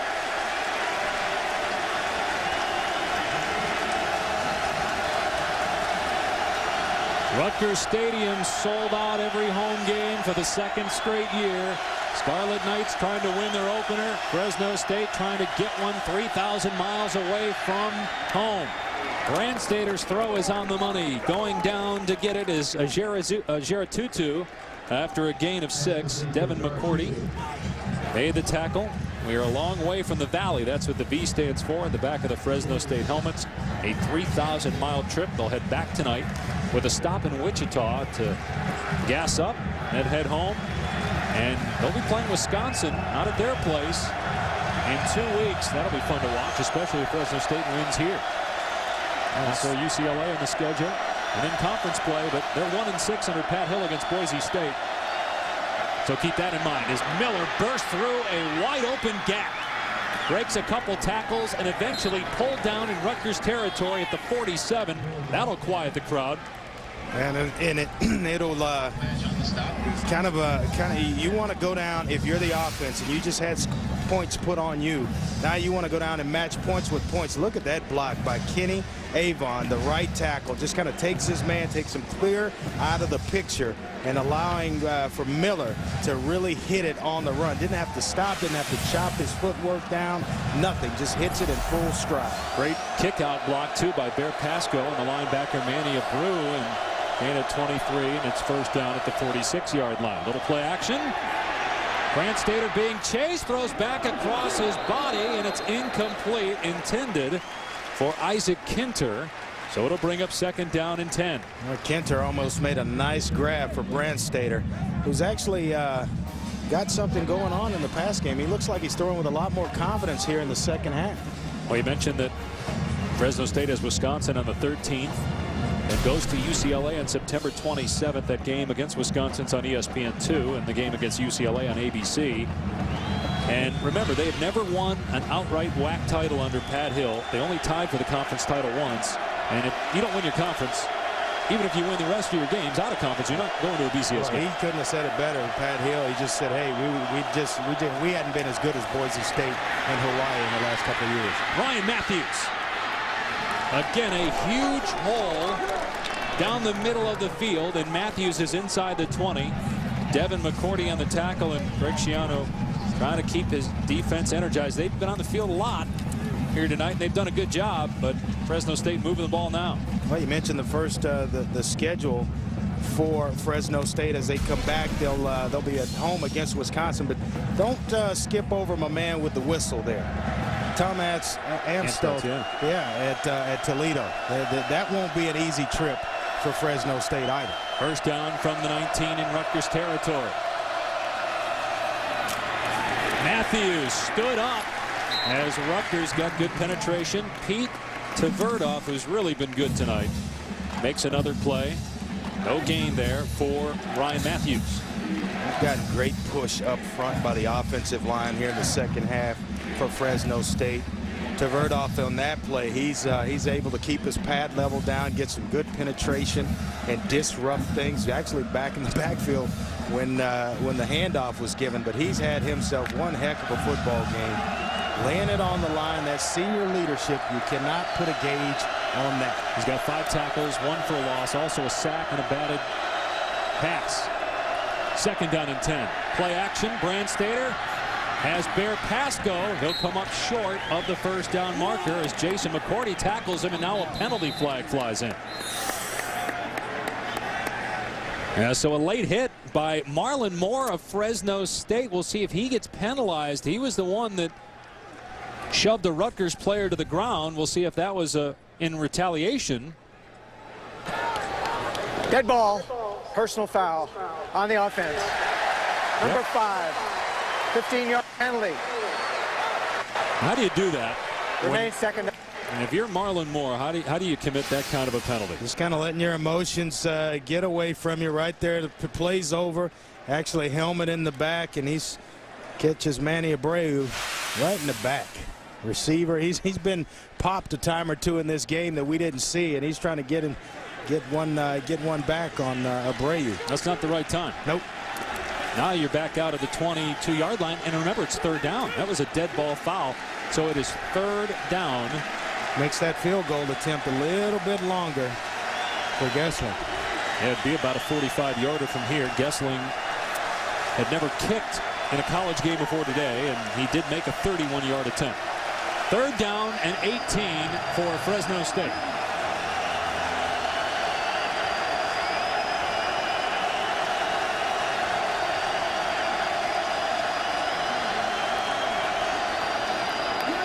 Running play, flag down. That's got to be a false start. It's a dead ball foul. They handed it off, but there was movement before the snap. On the defensive line, offensive line moved.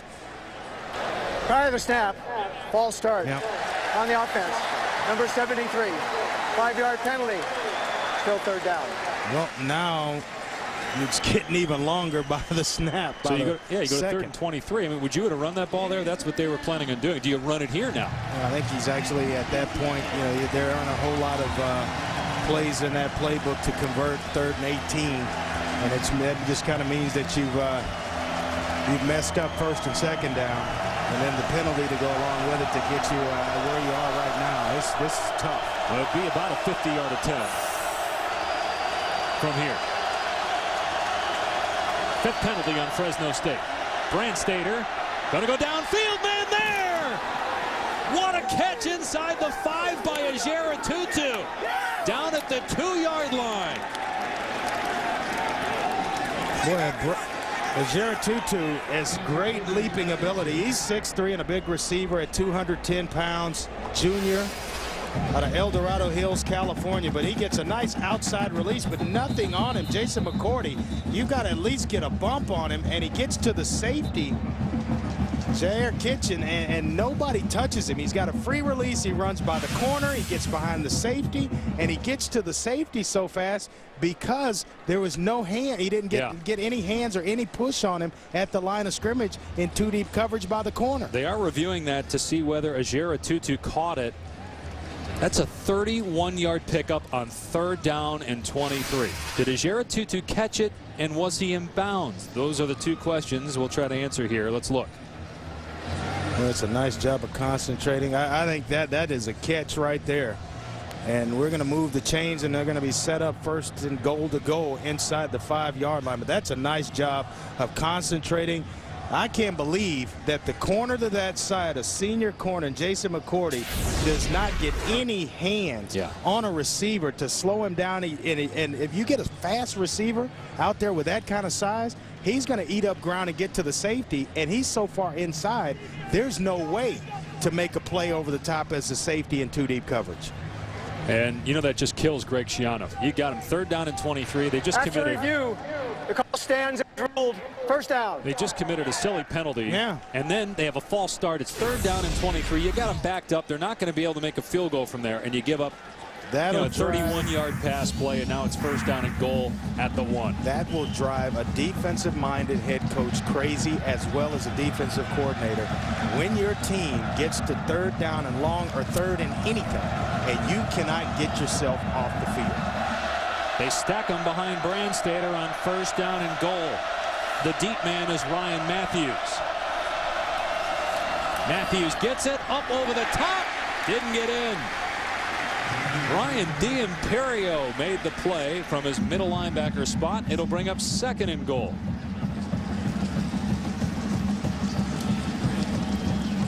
A good job there by Rutgers. So many times we talked about Fresno State in the short yardage and goal line situation that we got to credit Rutgers as well.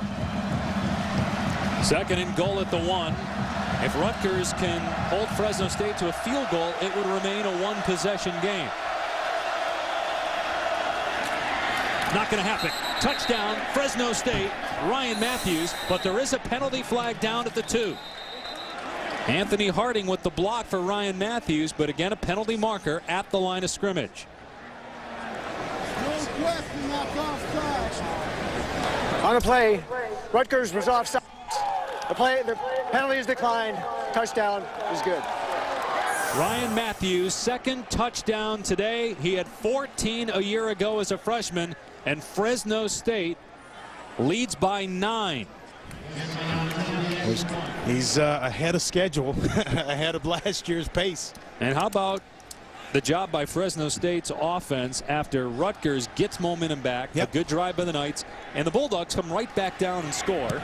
Extra point by Gessling is good, and it's a 10-point lead. You got to go down and match points with points. They took a drive. Rutgers went down and got themselves some points. Fresno State comes back 17-7 Fresno State.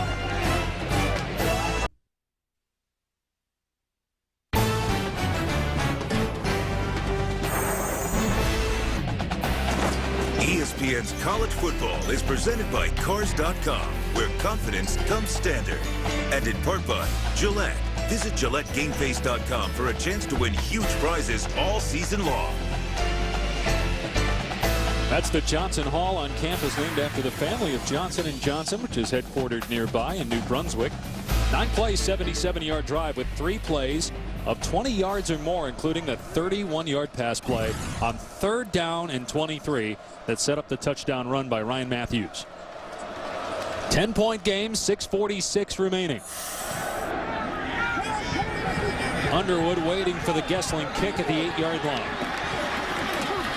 And Underwood running the wrong way, backwards. Tackled at the 17-yard line by Chris Carter. Well, let's go back and take a look at this long pass to Ajero Tutu. Right here, you've got the cornerback to the outside, Jason McCourty, who's got to get a hand on Ajero Tutu. Otherwise, he's going to eat up the cushion. There's no flat threat out here. So now basically it becomes man-to-man, which really you got to scratch your head and question, why doesn't he get some type of bump off the line of scrimmage with a fast wide receiver that can eat up the cushion between receiver and safety?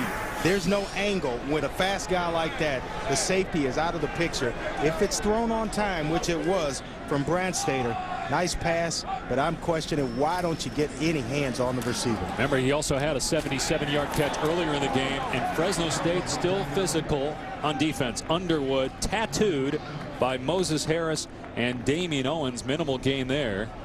But Ajero Tutu has been the big play receiver. Tom Brandstater, remember that earlier in the contest? Yeah. On 1st and 10 for the 20, threw that deep pass to set up another touchdown. That pass underthrown by Teal, knocked away by Sean Plummer, and it's 3rd down and 9. Well, right now they've got all the answers for Fresno State, and you talk about living in long yardage situations. Mike Teal, you better find a way to get the football to the playmakers, Kenny Britt and Tyquan Underwood. Otherwise, this one and the clock's going to run out in a hurry. Otherwise, you find yourself in another punting situation deep down on your own end of the field. 3rd down and 9. 4 wide receivers out there. Rutgers just 33% on 3rd down today. Teal has Underwood, but right through his hands, incomplete. And Rutgers will be forced to punt. That would have been a 15-yard gain at least, and a 1st down.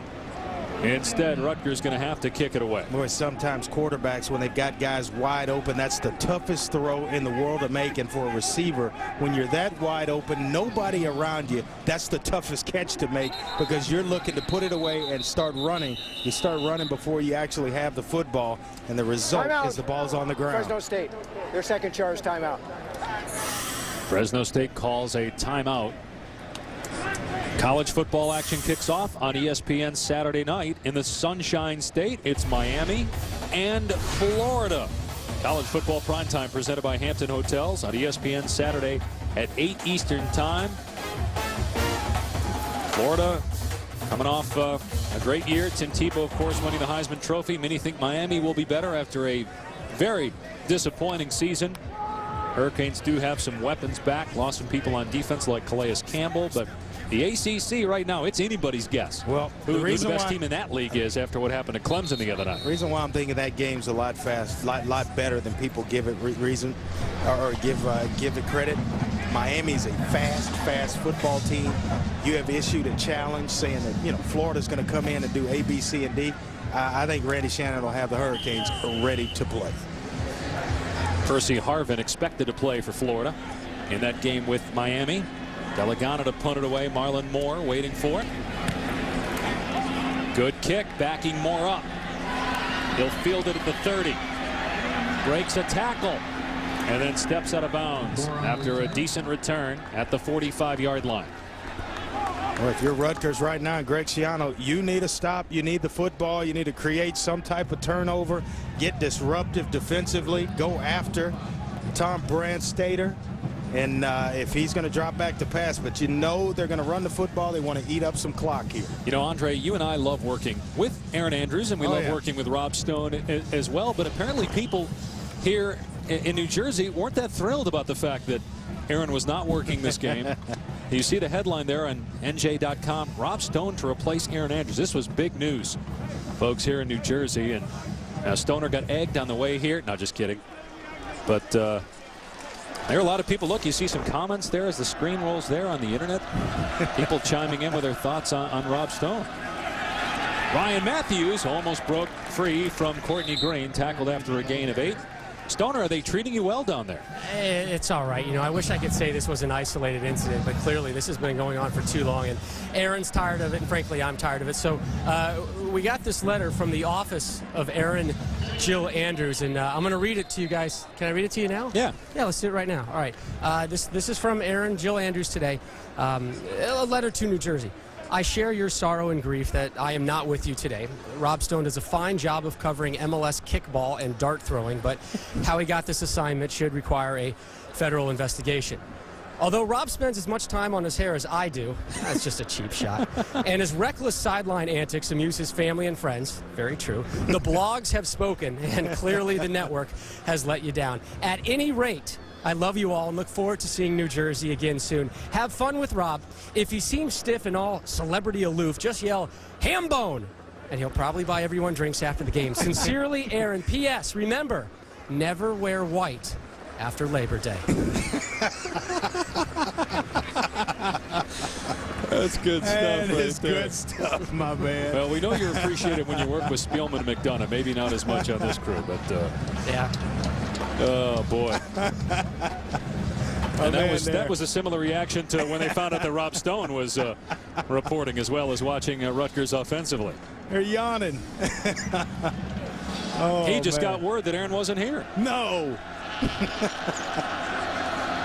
That's good stuff. 2nd down and 2 at the Rutgers 47. Again, Matthews first down into the secondary. Oh, great balance by Matthews. And he's to the 36-yard line. What a run by sophomore Ryan Matthews. People are going to be talking about this kid for the next few years. He's got speed, size, obviously balance, and vision. 14 touchdowns as a Frosh last year and 2 touchdowns here today. I think he kind of flew under the radar last season, but he is right on the stage right now where he's not going to sneak up on anybody. You see the totals for the day, over 5 yards a carry, 2 touchdowns to go along with it. He's had himself one heck of a ball game, and really a heck of a second half, because he came out and that's where they went with the football, was to Ryan Matthews to start the 3rd quarter. Still plenty of time left if Rutgers can get a stop, but Fresno State's been gashing him on the ground after not having a lot of success running the ball in the first half. There's Matthews again. He got about 3. If Fresno State, though, hangs on to win this game, you know, like it or not, Pat Hill, they're going to be talking about that Wisconsin game as a potential, you know, almost like a BCS game. Because if Fresno State wins that game, their only other real challenge outside of league play is UCLA. Yes, they have to go to Toledo. They got UCLA and ABC. And then they get into conference play. Hawaii's not going to be as good. People aren't sure about Boise State. Fresno State is the pick to win the WAC. Tell you what, they're going to have to start that Wisconsin game a lot faster than they started here against Rutgers, because Brett Bielema, he will have his team ready to play against Fresno State, no doubt about it. Here's Lanye Miller, wrapped up at the 30. Kevin Malice down the stop after a gain of 3. We talk about the road to the BCS for Fresno State. It'll move to Fresno to take on Wisconsin. That's, of course, if they win today. And then at UCLA on the 27th. And then Boise State on the road to close the regular season, and Pat Hill is 1-6 against Boise State. I think all Pat Hill cares about right now is 1-0, and they're 357 away from winning their opener. Back in a moment.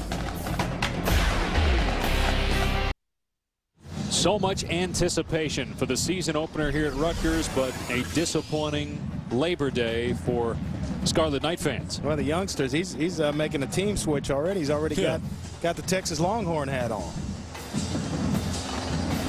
Not sure what team he roots for, but the defense still can make a play here. It is 3rd down and 4, and if Rutgers can get the ball back, it's only a 10-point deficit. This has not been a good weekend, though, for the Big East Conference. Now, granted, it's just week 1.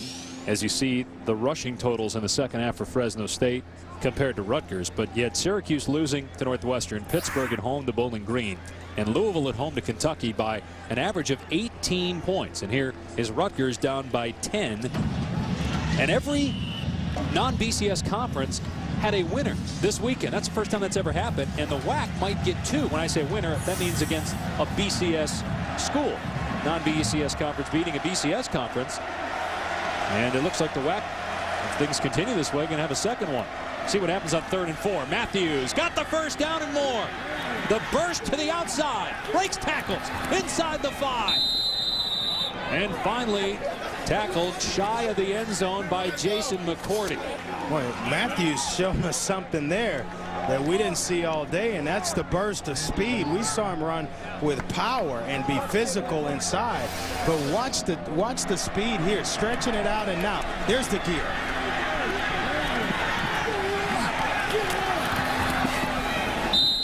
Impressive job of running by that young man, Ryan Matthews, just a sophomore, tied for a freshman lead with 14 touchdowns a year ago. He is not going to sneak up on anybody this year. Everybody talks about LaShawn McCoy and Noshawn Marino as great sophomore running backs. Do not slight Ryan Matthews and what he's done so far in his young college career. Their final timeout.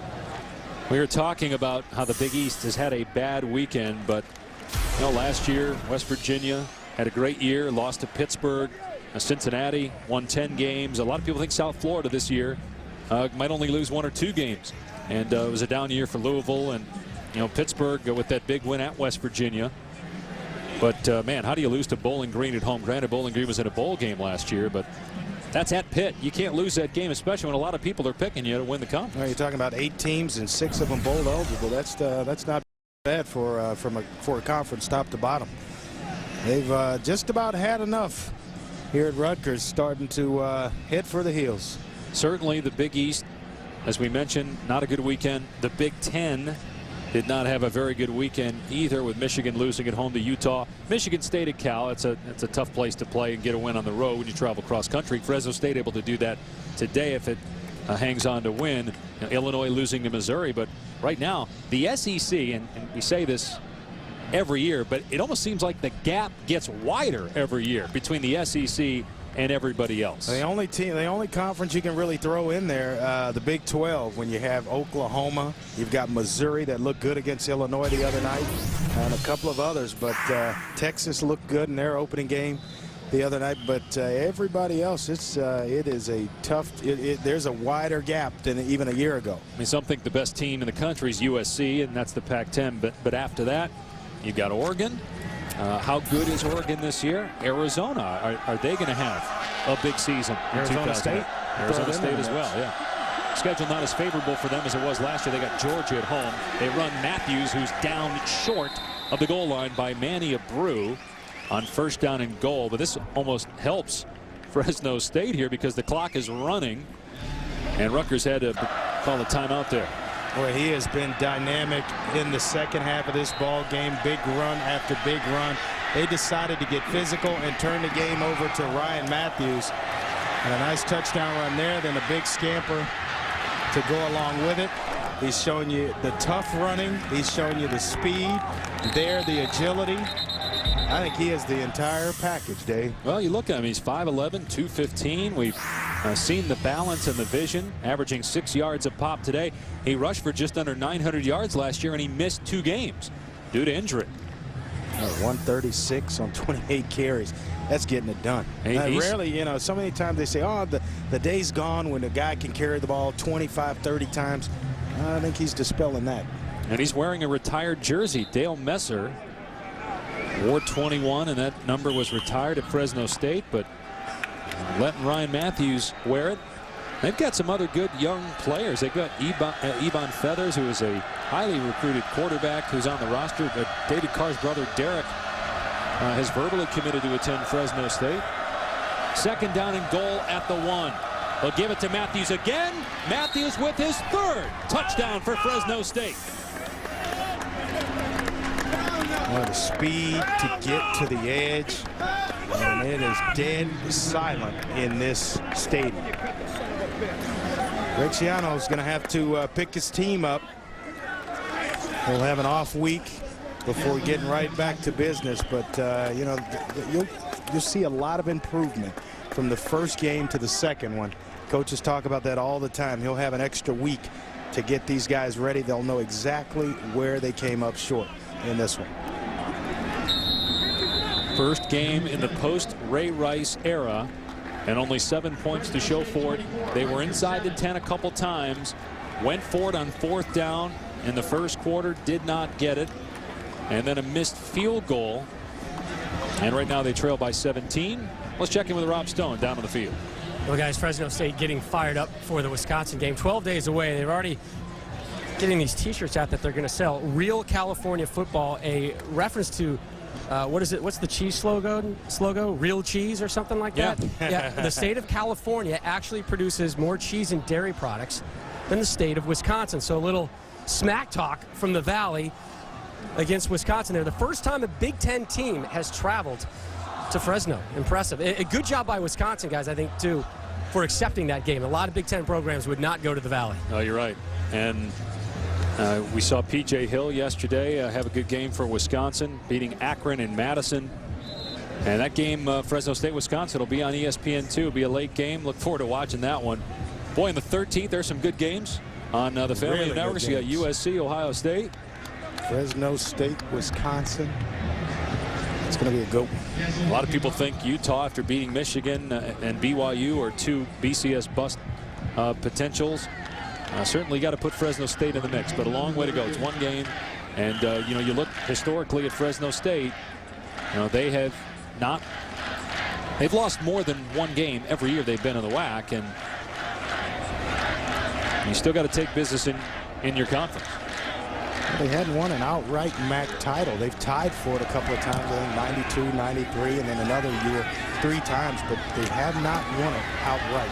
Underwood past the 30-yard line, up to the 35. That's where Rutgers will start down 17 points. Gillette presents kickoff week tonight. We're about 40 minutes away from college football primetime presented by Jack Links as part of college kickoff week presented by Gillette, Tennessee, and UCLA. Everybody talking about Florida with Tebow returning. Georgia being #1 preseason. Everybody talking about Alabama after thrashing Clemson on ABC Saturday night. What about Tennessee? How do they fit in that league? I think they just got to go out and take care of business along the way, and they're going to force people to talk about them. Of course, Auburn and Kentucky look good. Granted, Louisville not expected to be a great team, but still, that's a big win against your arch rivals on the road. Cordell Young trying to get away from defenders, wrapped up at the 49. He got 14 and a first down. Now, this could be a dangerous Rutgers team, though, if you decide to go the route of where the strength is and get the football to the wide receivers. Cordell Young is a great young back that works well in space. That pass well overthrown, intended for Britt. The Big East, you want to see week 2. Okay, week 1, you had 4 teams lose against Bowling Green with Pitt, Syracuse losing to Northwestern. We mentioned the Kentucky-Louisville game in this one, but I want to see next week. You got West Virginia going to East Carolina. We just saw East Carolina beat Virginia Tech. Yeah. That's at 4:30 Eastern on Saturday on ESPN. West Virginia, I mean, you got to have something for the Big East Conference. You need a big win, and that's not an easy place to play, Greenville. Skip Holtz has got his team playing well. We saw that Saturday. Another pass that's off the mark, intended for Underwood, but he was held. Either holding or interference going to be called as a couple flags fly. Talking about that West Virginia game, that's not going to be an easy one, going on the road to try to take on East Carolina. And one of the greatest games, maybe the greatest game ever, when Boise State beat Oklahoma in the Fiesta Bowl 2 years ago. Boise State was undefeated, won their conference, of course, going into that, and then Hawaii, of course, undefeated, winning their league as well, the WAC. Got trounced by Georgia, though, in the Sugar Bowl last year. Can Fresno State be the third school from the WAC in 3 years to crash the party? Utah did it in 04 with Urban Meyer. They don't shy away Alex from Smith. the conversation. You know, they want to be it. They want to be the next team to bust into the BCS. And they are just outright will say so. Teal's pass too long, intended for Tim Brown, incomplete. Coverage by Damian Owens. Yeah, Pat Hill said, why bury your head in the sand? Everybody else is talking about it. We're going to talk about it as well. But you wonder, had they put too much emphasis on these games? Remember, 3 years ago, they almost beat USC. And then they melted down the stretch, losing a couple key conference games, including at home to Louisiana Tech. And, you know, we go back to the fact that they have no outright conference titles. They've only shared one in the last 10 years. That was in '99. I mean, is there too much emphasis put on these games against Rutgers and not enough on the ones in your conference? Well, I think they've got the model, and they've learned from past experiences. Young breaking one tackle, and he'll come up about 5 yards shy of the first down. They've learned from past experiences about the letdown of getting up for games like this, of this magnitude, and then going into conference play. So I think if you're a head coach, you preach that to a team that, look, you got to be up each and every week, not just when we go to Rutgers, not just when we play against Wisconsin. Tip, sorry, Andre, by Young, and intercepted by Haynes, his second interception of the day. He picked off Teal in the end zone earlier in the contest on a flea flicker. And that should seal the deal for Fresno State. Now you're talking about a long day for everybody involved. That Rutgers sideline came out and it was a little slow, a little sluggish. Had an opportunity early in the game to at least put some points up. I don't know if they hold up or not, but it might change the total dynamics of this football game had they gone ahead and put some points on the board early in the first half. But man, it has just been tough going ever since. 4 interceptions all last year for the secondary for Fresno State. 2 interceptions in this game by one guy, Marvin Haynes. And so Fresno State takes over on its 36-yard line, leading 24-7. Well, I asked you at the outset of the show, what was the biggest upset? You said Arkansas State over Texas A&M, as Ryan Matthews takes off again inside the 45. Who of the non-BCS conference schools has been the most impressive? Is it East Carolina? Is it Fresno State? How about Utah winning in Michigan? I think, can I have a tie? Can I say Utah and going to Michigan in the big house, as well as East Carolina? I was very impressed with that win over Virginia Tech, because they fought, they scratched, they came back. It was wasn't a pretty game, but they just kind of hung in there, and I think they've got enough upperclassmen and enough leadership to really kind of get Skip Holtz where he wants to go this season. So those 2 games, I think Utah going into the big house, you cannot discount what they were able to accomplish. And, you know, it's happened 2 times in 2 seasons where they've dropped their opening game. So it appears to be more of the same here in 2008. Bowling Green winning at Pitt. Mississippi State, that one's been under the radar a little bit. Yes, that was at Louisiana Tech, but Louisiana Tech winning that game. Mississippi State went to a bowl game last year. I think most coaches would agree that the farther you get away from that 85 scholarship rule, once that was in place and now the talent starts to just trickle down and around the country, you better be a pretty good football coach, because in a span of about 2, 3, 4 years, there's gonna be some pretty good football players everywhere, and you've got to coach your football team now. And what we did, you can't just stack up on talent and just go out and win football games just because you have the better talent. Now you've got to coach your players. And what we didn't show you there, Arkansas barely beating Western Illinois. North Carolina just getting by McNeese State. Maryland 14-7 over Delaware. So there were some close calls as well for some other schools. But I think you're right. I think that the cream of the coaching crop will rise here in the next several years as there's just more competition for players. I think there's better players too around the country. Well, as well, you're getting a little bit better player, and this say the margin between player A and player B is just a little bit different. Now you go to a program and a coach can not only can he coach, but he can develop talent. Now that player B becomes a little bit better than player A in year 2. And now you really got some struggles on your hands if you're not coaching your talent, so to speak. You saw the numbers there for Ryan Matthews, and Pat Hill says, what I learned most from Bill Belichick in my time with him with the Cleveland Browns was Belichick's ability not only to organize but to evaluate talent and how they fit with your system. And obviously Pat Hill has done a good job coaching those players he gets, and he's gotten some good players obviously at Fresno State. And they're probably not going to get the players that other schools out west in the Pac-10 are going to get, but Pat Hill has done a great job with what he's had. Well, when you start getting those players filtering down and you can develop and recognize talent and guys that fit well into your scheme and what you want to do, then you give yourself a chance. And I think that's what he's done at Fresno State. He's given himself a chance to compete.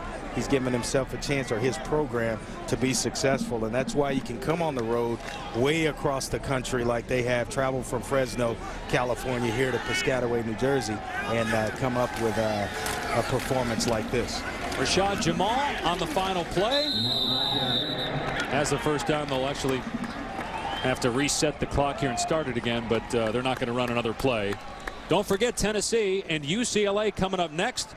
Fresno State wins at Rutgers. First ever meeting with a Big East school. They travel 3,000 miles to New Jersey and knock off the Scarlet Knights by the final score of 24-7. And so all the construction continuing here at Rutgers Stadium. A lot of labor went into this Labor Day contest between Rutgers and Fresno State. A long wait for all the Scarlet Knight fans, but a disappointing opener as they fall 24-7. Up next on ESPN, it's College Football Live, powered by Pontiac G6 with Reese, Mark, and Lou. This has been a presentation of ESPN, the worldwide leader in sports. For Rob Stone, Andre Ware, and our entire crew, I'm Dave Pash. Now let's send you to Reese, Mark, and Lou, College Football Live.